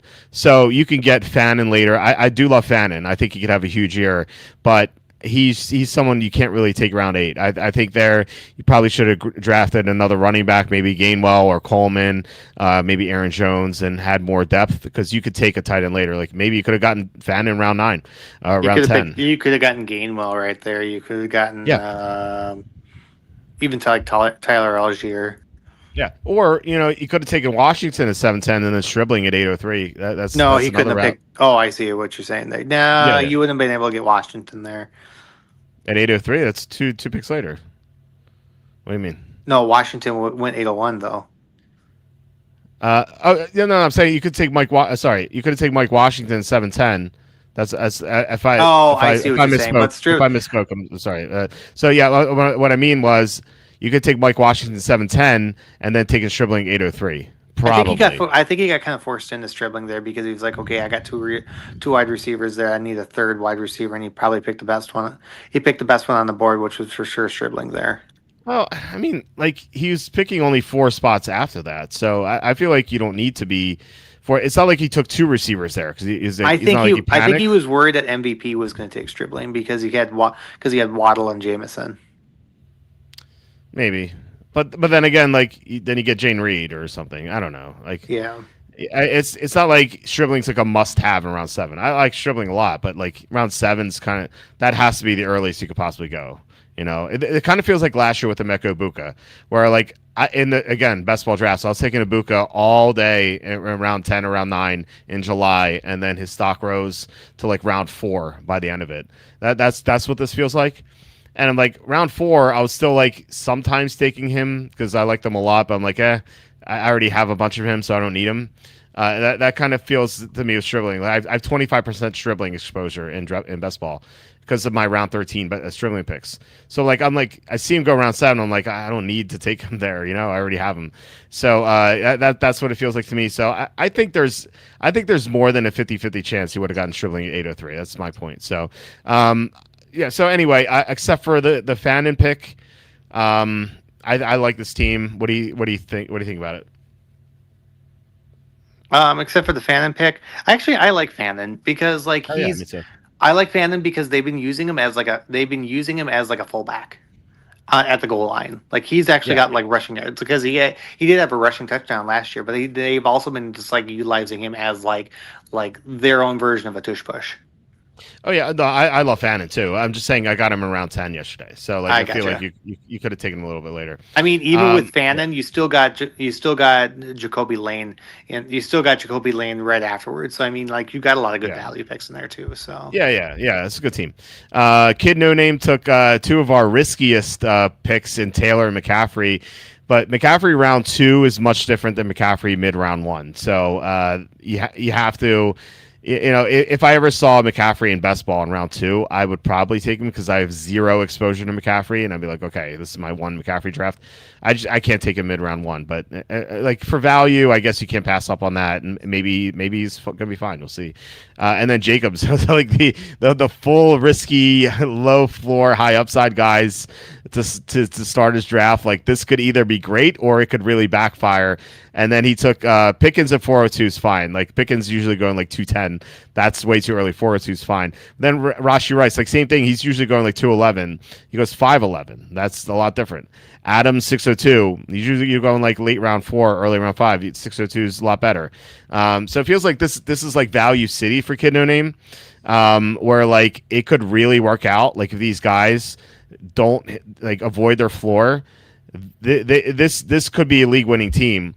Or this could be the worst team in the league if like everything goes wrong. Like, if Taylor's not doing anything because his quarterback's hurt, and McCaffrey gets banged up as we think he will be, and Jacobs gets suspended, and Pickens blows up and stops trying like he did in that Detroit game last year, and Rashee Rice continues to suck like he does, and Adams is 34 and he falls off a cliff, and Warren's not the starter, and Thomas continues to do nothing but drop passes, and Quentin Johnston gets benched, and Woody Marks doesn't contribute. Like everything could go wrong here, and this could be the worst team, but it could be the best team too. So this is a high range of outcomes for Kid No Name's team. What do you think about his team?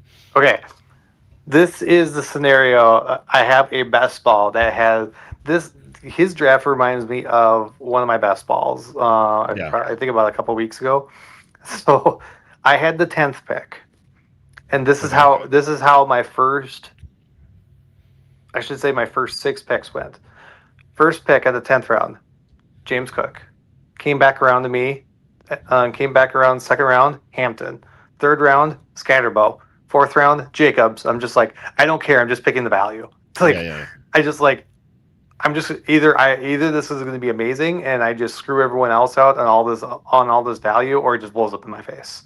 And then like round 5 it was Watson, and then round 6 was Kraft, and then it went Sutton, Wandale Robinson, Dart, Goddard, Stribling, Daniel Jones. I was like, what is going on with this? I'm just like value. I think I've had drafts that started that way in the first 4 rounds. Maybe not Jacobs, but another running back like maybe Breece Hall instead of him. Like, it's just like insane. It's like sometimes before. you just put in the position, and you're just like, okay, throwing away my plan. I'm just going to keep on picking up the value because the value just keeps on coming. It just keeps coming to me. Yeah, I've started quad running back before, and I like those builds. Anyway, so MVP at the end. I think there are 3 MVPs actually. Sorry. He also started triple running back. He went Barkley, Walker, Montgomery. Same sort of deal. Like Barkley has a low floor but high ceiling because he was not explosive at all last year, and maybe he's done. Walker I don't trust Walker, but maybe he has a good year. Montgomery, I like Montgomery. I feel like there's no downside there. And Bowers at 401 is a mega steal. I don't like Bowers because he goes 210, 209. But 401, you're getting the best tight end at 401. Like, sign me up. I don't know why young guy didn't take the Bowers at 301.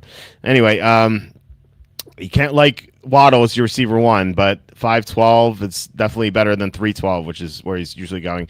Jameson Williams, 601 solid value. Metcalf is next year when the Steelers have a real quarterback. Sorry, a real young quarterback. Sorry. Then I like Metcalf. But Rodgers does not want to get hit. And Metcalf goes deep. Like there could be a lot of weeks when Metcalf does 0. So I really don't like Metcalf's fit. I love the talent, but I don't like the fit. Godwin 9-12 is okay, not exciting. Shakir 11-12, same thing. It's like okay, he gets the job done a little bit, but he's not exciting. And his other running backs, Mike Washington, I praised that one. Keaton Mitchell solid, handcuff 1201. And then Jaden Blue. I think if you want a Dallas handcuff, I think it's Malik Davis. But anyway, not too excited about this team. I do love the Bowers value and some other picks, but I think this is like a fairly mediocre team. Not bad, but not my favorite. What do you think? I think if you wouldn't have picked Bowers, I think it would have been a lot more interesting because like I get it. 4th round, why is he there? Yeah. But then you're also looking at your team where you're like, okay, I got 3 premium running backs and I need a receiver. Otherwise, it's going to really drop off for me. I probably would have picked wide receiver there. I mean, you could pick Pickens. I mean, your options there: Pickens, Mbuka, DJ Moore, Parker Washington, Tet, Zay Flowers, T Higgins, Garrett Wilson, Rashee Rice, all right before you.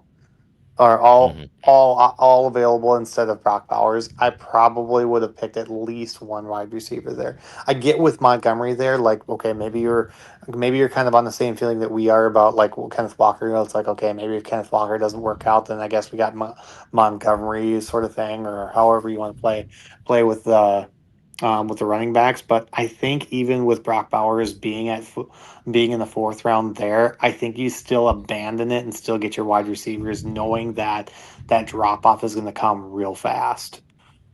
Yeah. I just feel like you have to take Bowers for it's like one of the few values you have to take, Otherwise, like you give up the best tight end to someone else around 4. It just but Kirk doesn't really throw the cut into tight ends though. And do we know Fernando is actually going to start at some point, like early in the season? He'll start.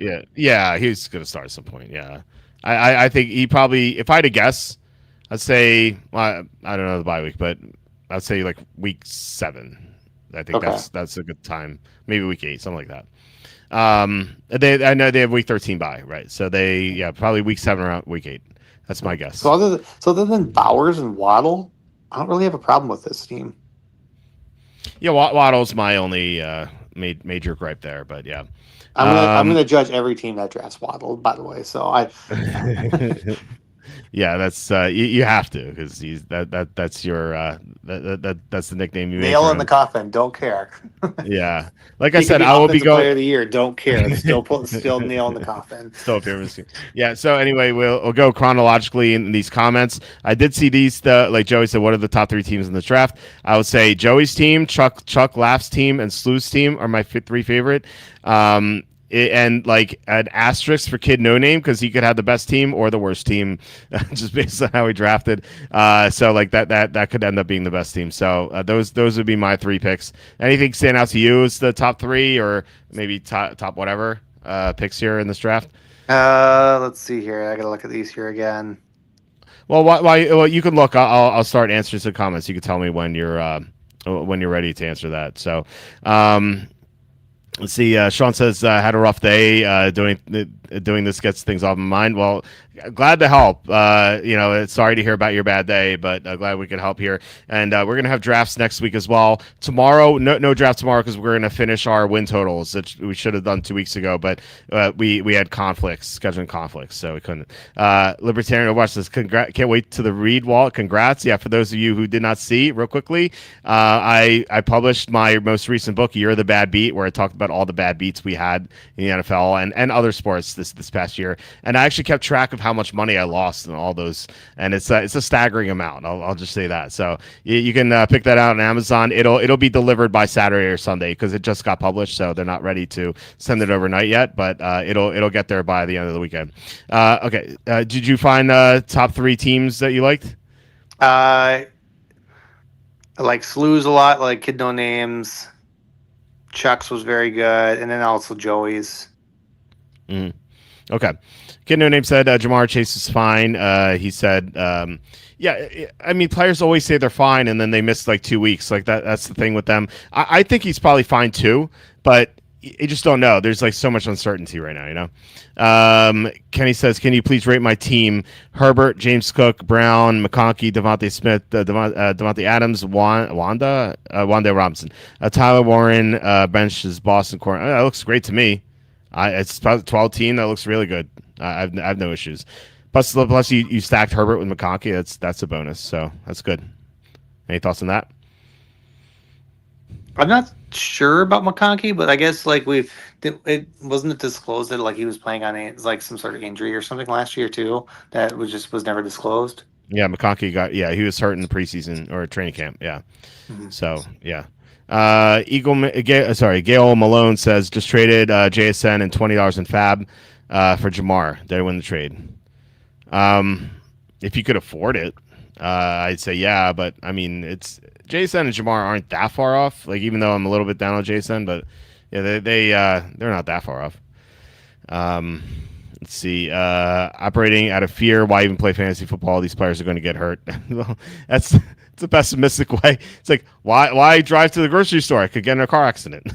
You know, I think why have that glass half empty sort of mentality? You should always have a positive outlook because you have a choice on how to look at life. You can be positive or you can be negative or you can be neutral.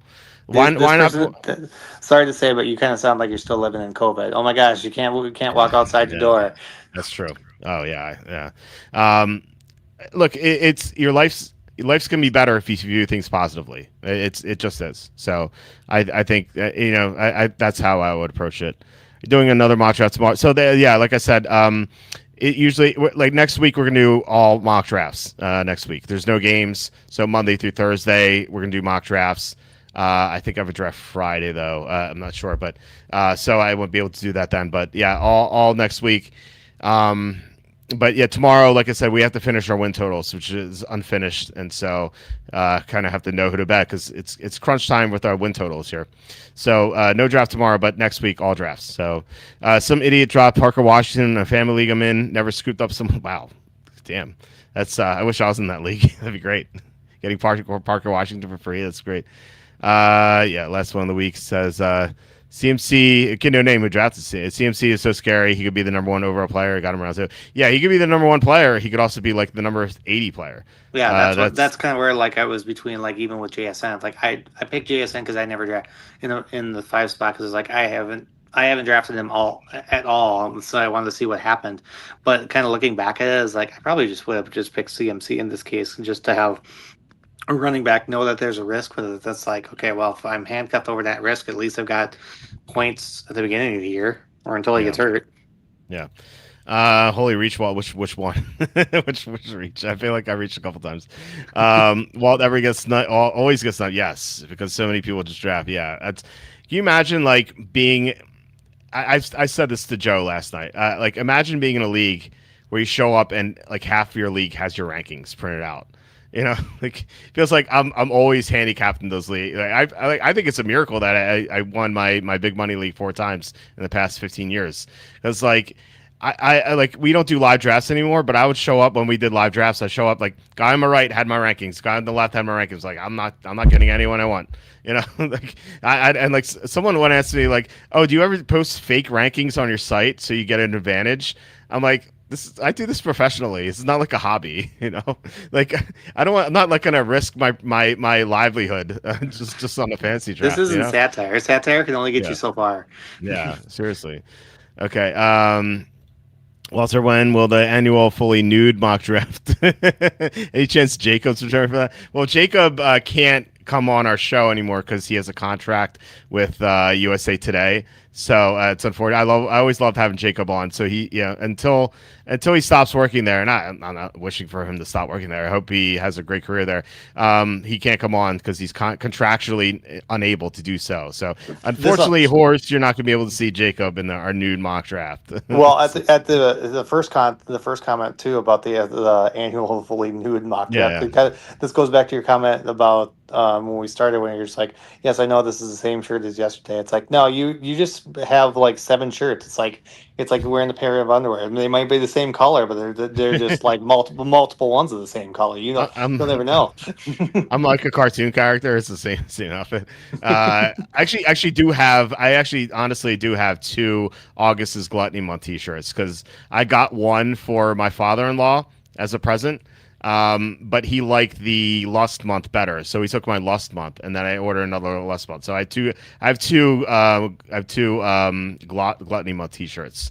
So that is a true story. Butters, have you not been watching any of your dear friend Walter's videos at all this summer? That may be downgrade from besties to merely bosom buddies. You mean I'm like texting you every single day, pretty much nowadays? Yeah, I don't know about what videos he's referring to. Typically, I'm feeding you information, and then you probably just ignore it because, like, yeah, I read that like 30 minutes ago. Come on now. Yeah, right. This post was made an hour and a half ago, so I'm not sure if this guy's still on. Are you guys the same Walter Football does the mock drafts? Yes, we are. I had the ultimate boom, but yeah. I think people might be confused sometimes with the the Walter draft. What's that other site? Is it Walter Drafts or something like that? I don't know. What we did get confused for is the Walter Camp Award. The college football award, the Walter Camp Award. I've gotten a couple emails so like, hey, can we like some interview for the Walter Camp Award? I'm like, it's not me. you got the wrong Walter here. The Ultimate Boom Bust Team. That's funny. Kid name no name said it when we identified it later. It makes no sense to say it's tough to take 2 receivers in the first 2 rounds. To be honest, you can mix it up whatever way. I wouldn't take in tight end in the first round. Well, you're not going to win it with taking tight end in the first round. I guarantee that. But in the right draft, you could take 2 receivers in the first 3 rounds. You can, if your league mates are not smart. I think the last time there was a tight end first round, other than Bowers, it was what, Kelsey? Kelsey in 2023 or 23, I think. It was the year after Hill left. And it was the year after Hill left, and then Kelsey had that huge year. And then people took him in the first round that next year, and he failed. He was awful. You're not going to win taking tight in the first round. I promise you, unless you're in a league with like complete idiots who don't know anything. That's or you have instead of a super flex where you have multiple quarterbacks, it's like super flex where you have to play like 2 tight ends. You're like, well, crap. Right. Yeah, Corum the Fifth. Yeah. So yeah, he's not here anymore. He's kind of new to this, new to fantasy football. He doesn't understand. May snipe for me. Yeah. It's snipe for me too. Butters has not been watching Walter Football Channel. I mean, look, we have different opinions. We have some opinions on the same guys, like Waddle. We have different opinions. So you can differentiate on your takes. My opinions change a lot because it's like, okay, I see where you're going with it, and then sometimes it's like, okay, and sometimes I'm going to go this way, and then the other times it's like I'm going to play game theory because sometimes you just have sometimes. To get better at fantasy in general, regardless if it's DraftKings or home leagues, whatever, you always have to be able to pivot. Like you have to be comfortable doing the uncomfortable. Like I'm a Packer fan, and I still have a feeling that Vikings could win the division. Like, as a fan, do I like that? No, but as a game theory, hey, if I got a good price, sure, why not? Let's take a bet on it, sort of thing. Because it's like, who says they can't? Right. I think Walt hates every guy. Yeah, so we reviewed the team. I can't wait to see what Kid No Name says to our review. I meant to think Wandale. My Wi-Fi is bad right now. Yeah, I had issues taking a guy to. I had issues taking the Steelers defense. I like that spinning thing. Maybe sleepers having. Yeah, I did that for me when I was doing Keaton Miller or whatever it was. Andre Miller, Andre Miller. Yeah. Way too many people getting timed out. Yeah. That's we ran into that issue. Sean's strategy was solid. I was looking to start Chase Brown, but you sniped me. Yeah, we all snipe each other here. That's what happens. Drew says Flock League already cooking up some horrible trades. It's not even a week since that draft happened.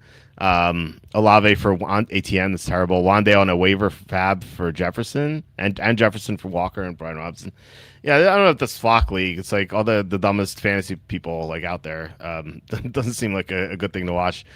Cook at 3. How did CMC fall that far? Well, first of all, Cook at 3. We're pretending that Jamar Chase is injured based on the injury today, and that's like I was like, what do I do if like I'm drafting and Chase is hurt? What do I do? So that's why I took Cook at 3, which I don't think is that crazy. And I have CMC, no problem with it. Oh, sorry, I'm interrupting you.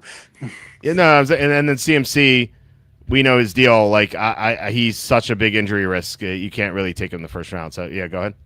I was gonna say, like, if you have an early pick, like even to like what 7, maybe 8, I would say pick your guys because you're not guaranteed that it's going to come back around. Like you picking Cook at 3, you're not getting Cook is not coming back around. So it's like if you regardless of where you're at, like if he's available and he's your guy and you think that he's going to be like the best friend, like the number 1 running back in the whole of the whole season, pick your guy. Like who cares? Yeah, that's what we were saying about Genty. That guy took Genty number 1. Lawrence, Brian Robinson, Brian Thomas stack for the win. Nice. Yeah, that's true. Thoughts on Judy and Ridley late round redrafts? It's no upside, 0 upside. Take those rookie receivers. They have more upside. Don't do that. Let's see. What's the old saying? Win if you can, lose if you must, but always cheat. Yeah. If you're not cheating, you're not trying. That's what they say. For basketball, you can quietly tap the elbow, throw off a shot. Put up open paperclip on the. It's okay. Okay. What is going on here? Yeah. nude fantasy with that. I did a Lawrence stack, but Parker Washington. Well, yeah. Obviously, we like Parker Washington more. And Tootin, he says sleeper Chris Bell playing on Friday. Yeah, I can't wait to watch Chris Bell. As we're saying. Horse says Walter, perhaps you have the opposite healing power of Wolverine. Yeah, I'm like what is the opposite of a Wolverine? I'm like the opposite. I'm like I'm a radioactive Zora. Radioactive Zoran, yeah. I'm like the slowest hero ever. Like it's like what's that Bruce Willis movie? Unbreakable. I'm like breakable. Oh, you're Mr. Glass. Mr. Glass. Yeah. Perhaps Cohen and Tootin are having a bit of a clandestine affair. Would you take Kittle 14th round even if you didn't have a top 5 tight end? I think 14th round. Because you could pick someone on the waiver wire. Like you're getting a great value. Kittle doesn't play round 1. Just pick someone up. Yeah, he's still a target hog. Like when he's on the field, he's a target hog. Yeah, it's not like best ball where you can't add anyone. Like, yeah, of course. There's no reason to roster more than 1 tight end. Yeah, it's I think it's a very special case. Like if you have Kittle, you draft him in round 14, he's your only tight end. Pick someone up temporarily, but yeah, long term you don't want to roster more than 1 tight end. I agree. You could consider in hypothetical. Well, I mean, back in the day we could have Gronk and Hernandez. Yeah, but even still, like there's so many tight ends, like and they score less than every position. Unless you're like have a thought where it's like, okay, tight end is just going to be funneled in like San Francisco, and you want to pick Kittle and then late round like Tungus or something like that. Right. Just says, well, I'm glad you kept me aware of Stribling because Evans' hamstrings are equivalent of a tender barbecue chicken leg. Yeah. He got hurt again. He continues to miss time. It's kind of crazy. Like people are still drafting this guy early. It's insane. Someone please draft my sleeper kicker Trace Smack. Love that name. Yeah, he's looking great. He hit a 60-yarder. The Chiefs kicker hit a 69-yarder. What's his name? Cam Little. Oh, no, the Chiefs kicker. We have the apron. How do I forget this name? We have the apron. Harrison Butker. He had a 69-yard field goal in the preseason. And he cleared it by 5 yards easily, 5 or 6 yards. That would have been good for 73. And the ironic thing is he missed the extra point, the next extra point. This is going to be like arena football league where you get where you get like 2 points after kickoff, or what's that called again? Either I don't know about the arenas, but the CFL's the Rouge. I don't know about Rouge. Okay. Yeah. Speaking of retiring, did you update your rankings for Allen Robinson? Forgot. Sorry, guys. Sorry to let you down. Originally put in the Reed pick for Wandale. It didn't go through. Okay. That makes sense. Let's see. I'm gonna draft 2 kickers. Coming teams smack kickers. Nice. Well, don't draft 2 kickers, but if you really want to make that, that would be a great name for Chapstick. Yeah, true.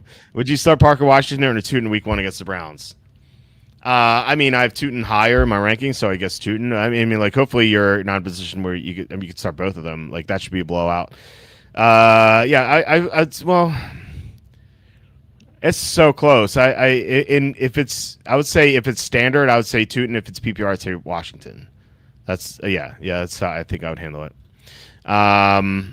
Wrong side of the ball, start the entire Jags defense. Yes. Against the Browns, absolutely. Feel free to address or undress my comments. Okay. So let's see. The Bears have a tough schedule, yes, but Ben Johnson's run schemes are insane. Yeah, I think Arizona has the toughest schedule. It really depends, but like based on the SLU rankings, they have it's Arizona has the toughest schedule. They're the only team that has to play the Seahawks, Rams, and Niners twice each.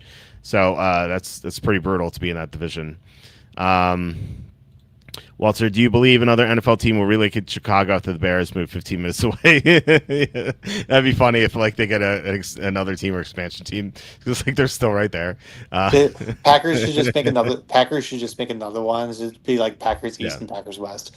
Well, then the Packers played in Milwaukee for a little bit. Like what if they played in Chicago? It would be so. That weird. would actually. Oh my gosh, that would be hilarious. That'd be such a troll. It'd be so great. Okay, I could see Rodgers retiring and saying, "I'm going to start a team." Oh, that'd be awesome. That would be hilarious. He was like, "You know what? I'm actually just going to buy this arena. We're just going to make it another team." Yeah, that would be hilarious. That'd be fun. That would be like you already own the team. Why not own the team? He literally owns the team now. That would be hilarious. Yeah. Drew says it got the Titans at 3 and 14. Yeah, I'm going to bet on their 5.5 for sure. A Walt team without Montgomery. What in the world is coming to? Yeah, fantasy first down. So Ben's in the chat. Hey, Ben, how's it going, Ben? That's I couldn't get him. I could have the Devontae Smith, but I made the mistake. Or should put Reed in. Okay, we read that one already. What's the top 3 teams in both? Yeah, we did that. So mock tomorrow. There's no mock tomorrow, but next week we will have mock drafts. Ewers losing his job to Arch Manning would be outstanding. Oh yeah, that would be great. That would be great. We don't know why Ewers started over Arch. It didn't make sense. Cleveland, I think there's a reference to who's going to have the top pick. Walt, why'd you go Scotabo over Hall and Williams? Well, Hall's injured right now. He's that groin. So that's the question there. And I didn't go Scotabo over Williams. Williams went right before me. So, or what do you mean Kyron Williams? Maybe I guess he means Kyron Williams. Kyron Williams is in a committee. Like Scottabo's not. So that's the difference for me. They say Trace like Tyrone Tracy's in a committee with them, but he's really not. No, Trace is gonna get cut or traded. He's not gonna be there. It's gonna be Najee Harris, I think the running back too.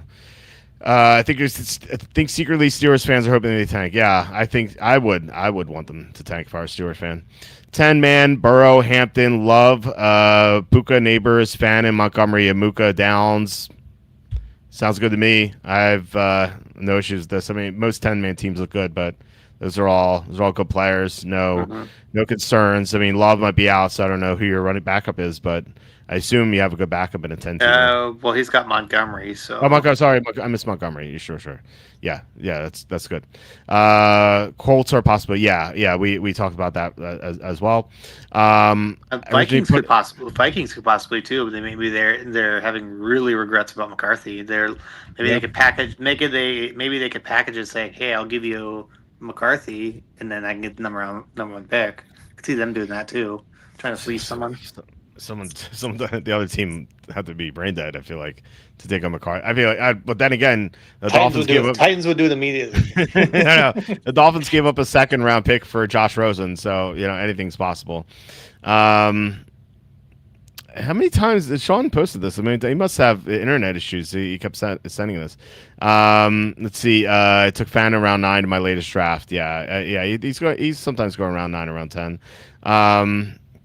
Let's see. I have 3 Bengals: Burrow, Chase Brown, and Higgins. Should I look to trade Higgins?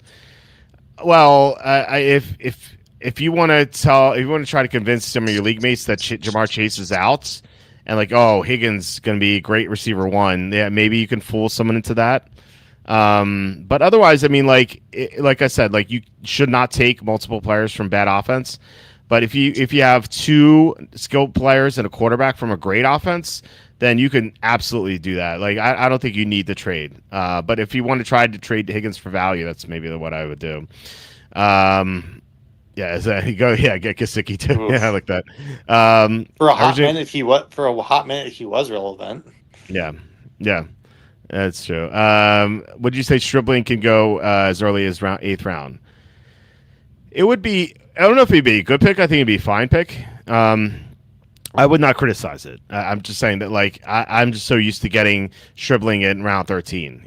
So there's like a bit of sticker shock for me, but still, like, he's still going to produce. And so round 8, I think round 8 is probably where he should go. So, like I said, not a great pick, not a bad pick. Glad I got AJ. Was going to pair with May. Yeah, that's I love stacking. I love that stack. I think it's going to be a winner this year. That's kind of funny because I remember when Romeo Dobbs was complaining with the Packers, and they basically sat him for a week, or because he was chirping, and they basically sat him for a week, and now you've got him and AJ Brown on the same team. It's like, so who's going to chirp the most? So that's not going to get any targets. I know, I know. Well, as long as they win, they're going to be okay. Kevin says no worries. Appreciate you looking back through the chats. I'm pick 6, so I was thinking going QB, RB QB. Okay, a bunch of normies, so you can get away with that. Okay, yeah. So I think that's what I would do. I think it's a good strategy. Yeah, take your double quarterback.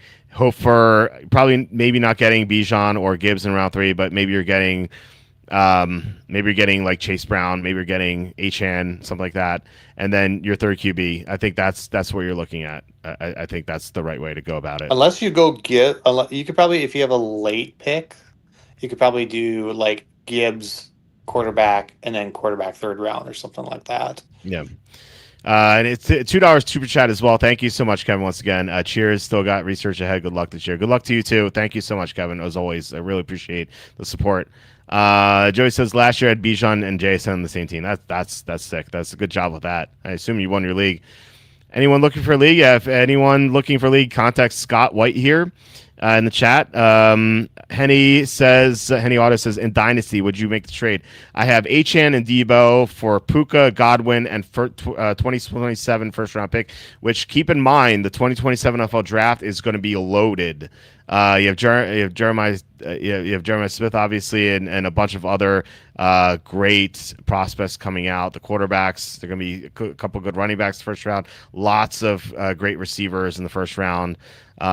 So that means a lot. So, Debo's past his prime. So I really, I feel like Debo Godwin is a slight advantage to Godwin, and I think Puka is an advantage to Achane if he stays out of trouble.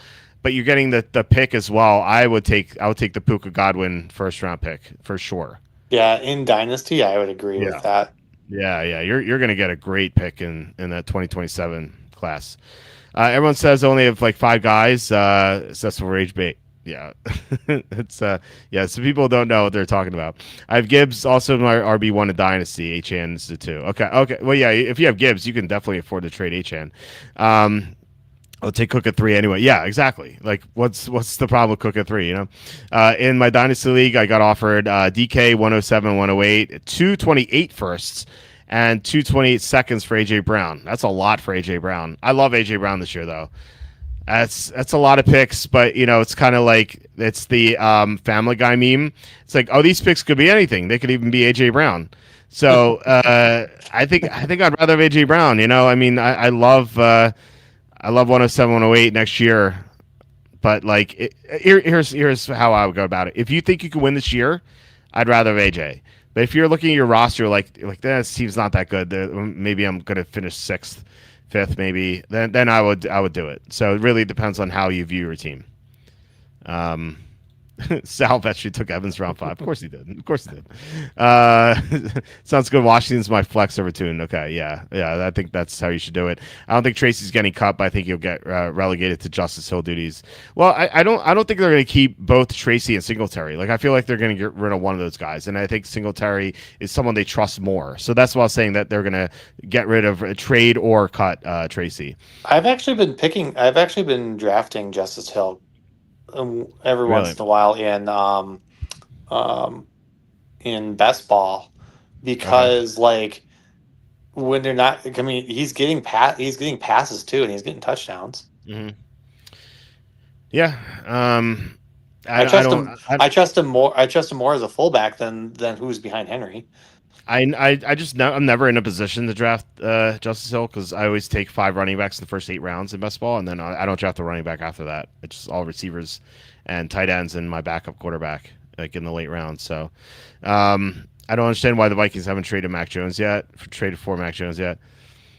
I mean, is he better than Wentz? I don't know. Like I feel like Wentz is probably the best quarterback on that team. Secretly, like he's got so much. His QB now, his QB IQ is insane. Yeah, he's like his QB intelligence is like Tom Brady level. The problem is he's just lost a step because of all of his injuries.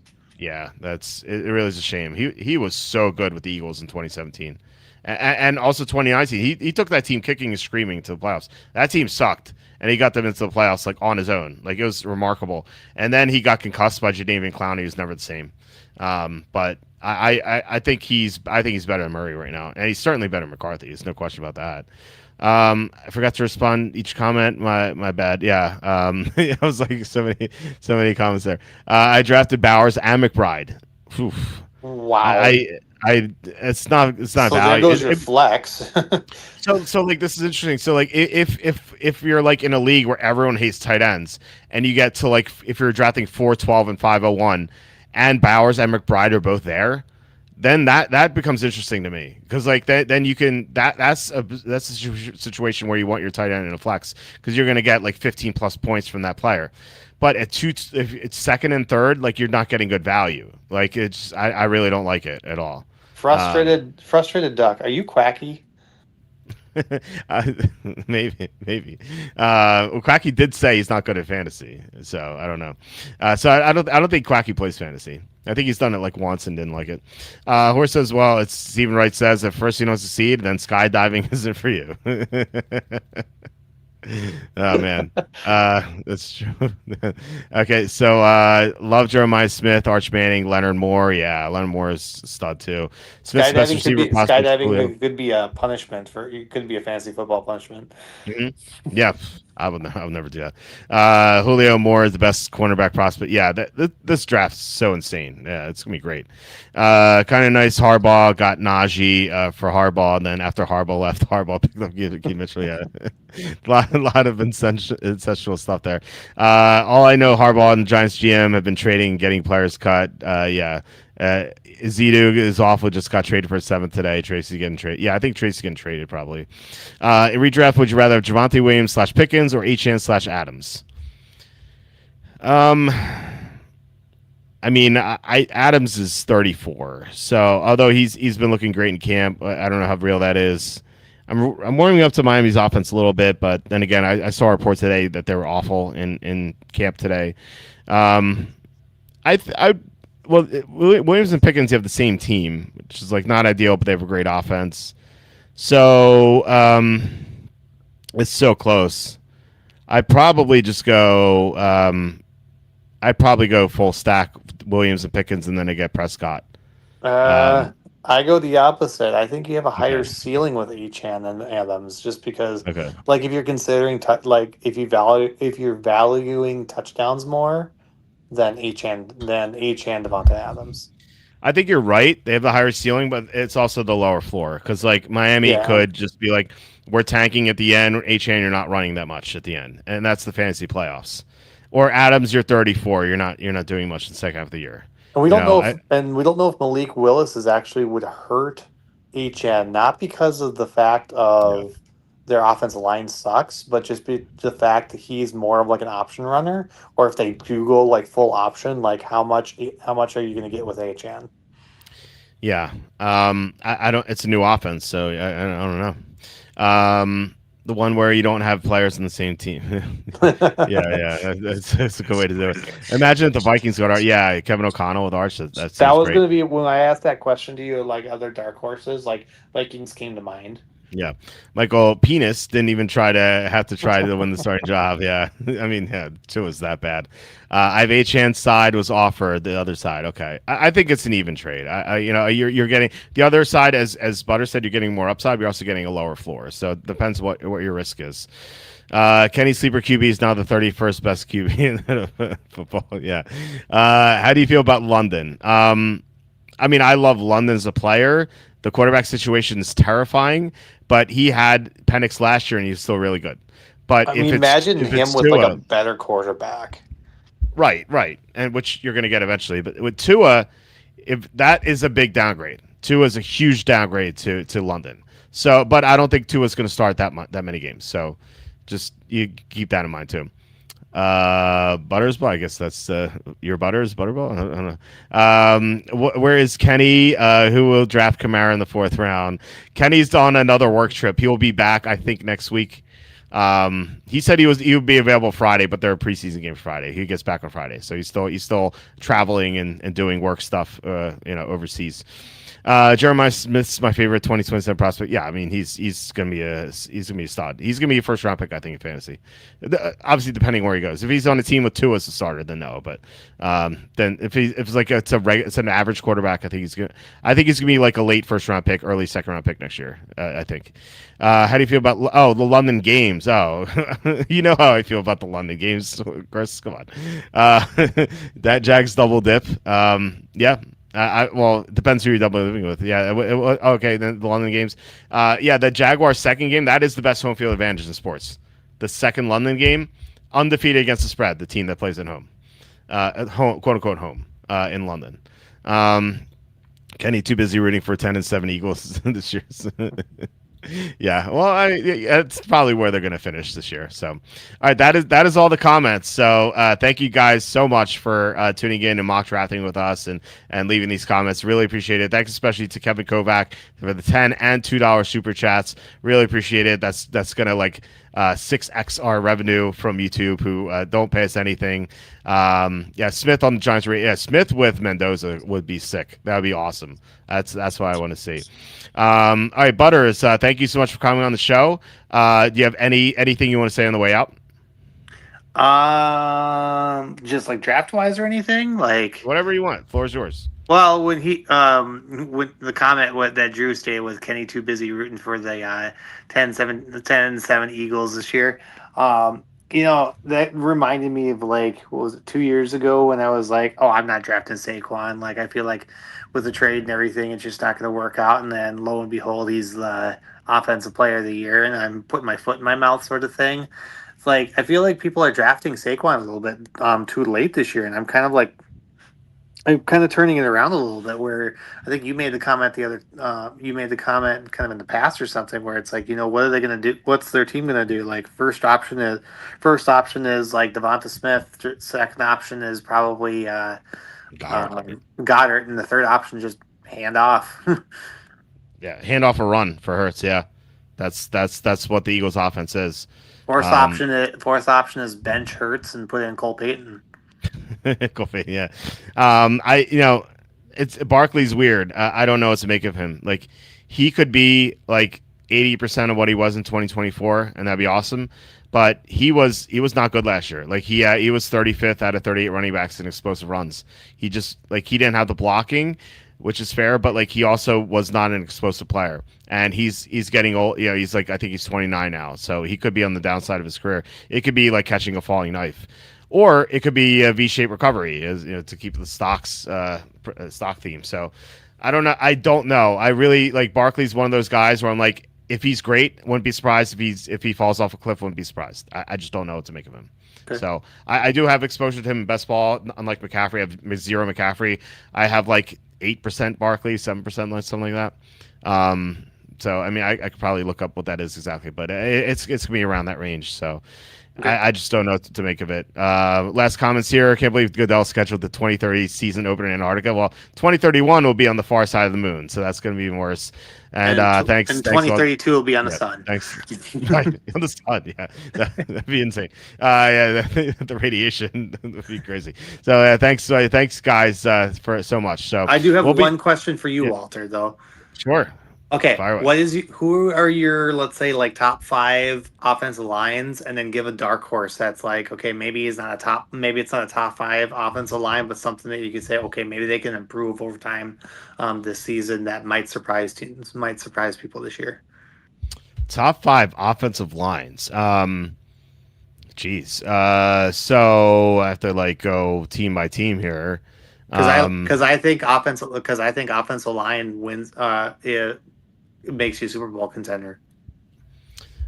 Yeah, I think so too. I think that's definitely true, and I think that I think people kind of downplay like the offensive lines. Like it doesn't seem like they it doesn't seem like the public really like factors that in too much. Top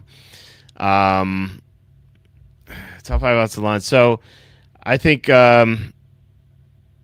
I mean the Broncos are getting everyone back. I think that even though they were the worst first seed ever last year, I don't think it's because of the offensive line though. Okay. They got everyone back. Look, if everyone stays healthy on the Eagles, that could be fair. But like they don't stay healthy, so that's a problem. I think the Rams have a really good offensive line. The Bills lost one blocker, but they're usually pretty good. Although they did allow 8 sacks to the Texans. There's that. The Buccaneers are healthier this year. But like unless they suffer injuries again, like they're going to be up there. I think the Chargers are interesting because they didn't have either tackle. Although they lost their center, Biotish. Right, but they drafted Jake Slaughter in the second round, and so if Jake Slaughter is good right away. I think that would be great because they have both tackles coming back. There's not that many like strong offensive lines this year. It feels like because like last year, like Chicago, they lost their center, and I think Chicago still has a good line. I just like losing their center. Like the Eagles are banged up. They tend to be banged up a lot. Who else? I like the Seahawks. I like Seahawks. Yeah, Greg Zabel's a beast. Oh, he's awesome. I don't like their center, but they have a good line overall. I would say. Like Atlanta lost their right tackle. Like if Atlanta had McGarry still there, like you could argue them. I do like the Jets line. They have the 2 first-round tackles, and they have Tippmann, who's great. They have one liability there, but like I think people that's one of the reasons why I think people are undervaluing the Jets. It's because like they could block really well, and like when you could block well, you could win games. So I do like the Jets line. It's not like top 5, but I think it's close. Now you're making me think I need to get some exposure to Geno maybe late round because I mean if he's giving enough pocket if he's getting his pocket blocked. I'm drafting around 20 a lot is Cade Klubnik. Because I view that as like the Jets, they're probably not going to be in the playoffs, and so they have to see what they have with Klubnik heading into the 2027 draft because there are going to be a lot of quarterbacks. So I think late in the year, like round week 12, 13, 11, week 13 is their bye, but like week 11, 12, 14, like they could probably just be like, we need to see what we have in Klubnik. And Klubnik scrambles. And so like that kind of reminds me of like a lesser version of Tyler Shuck last year, where Shuck was on the winning best ball team, and for a while Shuck was the only active quarterback for that team because that team had Purdy. Like Purdy had a monster week 17, so that helped them win. But like Shuck was the only guy he had, and so like I think Klubnik is a good pick in round 20 because he's going to start late, and that's kind of like when you have your injuries, and so like. if your two QBs go down in front of you and like Klubnik's there, like he can run around and get some rushing yards and produce and like have like score, like he's not going to be a monster, but he could score like 14, 15, 16 fantasy points and like be okay for you. So I think that people are sleeping on him as like a round 20 pick. So just speaking of the Jets, I think that's something that you could look out for is Klubnik in round 20. Not something I would expected. Yeah, and like I wouldn't take Geno because I think he's going to be benched at some point. And like you need him for the fantasy playoffs, like you're not going to have him. Yeah, good point. Yeah. Last few comments. No, asked him the street you grew up in, the name of his first grade teacher. I can't wait for Geno to lead the Jets in the playoffs. Yeah, Mina Redemption. Oh man, can you imagine? Oh God. If that happens, I'm making a Geno top 10 shirt. Actually, might make one anyway. I saw comments saying us Falcons fans want Jack Strand to play over too. Okay, so Jack Strand is okay. I'll give this out. I grew up in Moorhead, Minnesota. Jack Strand played for the MSU Moorhead Dragons. They've never been good at football ever. Mm-hmm. And so when he was actually like going into the draft, I'm like, you're kidding me. And then he actually got like started playing and everything. And I texted you guys before that game. I was like, he's mobile and he just slings the ball, and he got a rushing touchdown in preseason. Yeah. Why not? Why not? That team's gonna be awful. It could be Strand at the end. There, maybe he's someone you take around 20. I mean, I wouldn't. I mean, if he looks like probably the better quarterback between all three of them, to be honest. Yeah, I know. It's sad. Did you see my latest fly? I did not. I will check it out. I will definitely check that out. I've been behind. We're developing a new thing for the website. It's like new login and a lot more stuff for premium members, a lot more. So look out for that in a couple of days. And Discord also. I've been doing the Discord, trying to connect the Discord to our premium members. It's only for premium members, and we're gonna post our live picks there this year. So gonna be a lot more in the Discord this year, which we had a long time ago, which we haven't updated. Vegetable rights in peace. Yeah. So, all right, guys. Thanks so much once again. We will be back tomorrow talking win totals, and then we have games Thursday, Friday, Saturday. So we will not be having a draft then, but we will be back on Monday next week after this Wednesday show. So yeah, please hit like, subscribe, share this video, and visit walterfootball.com, and please buy my new book, You're the Bad Beat. Would be great. I had a lot of fun writing it, and a lot of misery too. Like it was like half sadness, half just amusement. Like I said, I think you guys have a lot of fun reading it, just like reliving my misery from last year, and like thinking I'm cursed, and thinking like there's some demonic entity like smiting me. Like I can't believe how much happened last year with these bad beats. It's truly remarkable. So yeah, I think, like I said, I think you guys will like it. But anyway, we'll be back tomorrow talking win totals. Butters, thanks again for coming on the show, and I will talk to you guys tomorrow.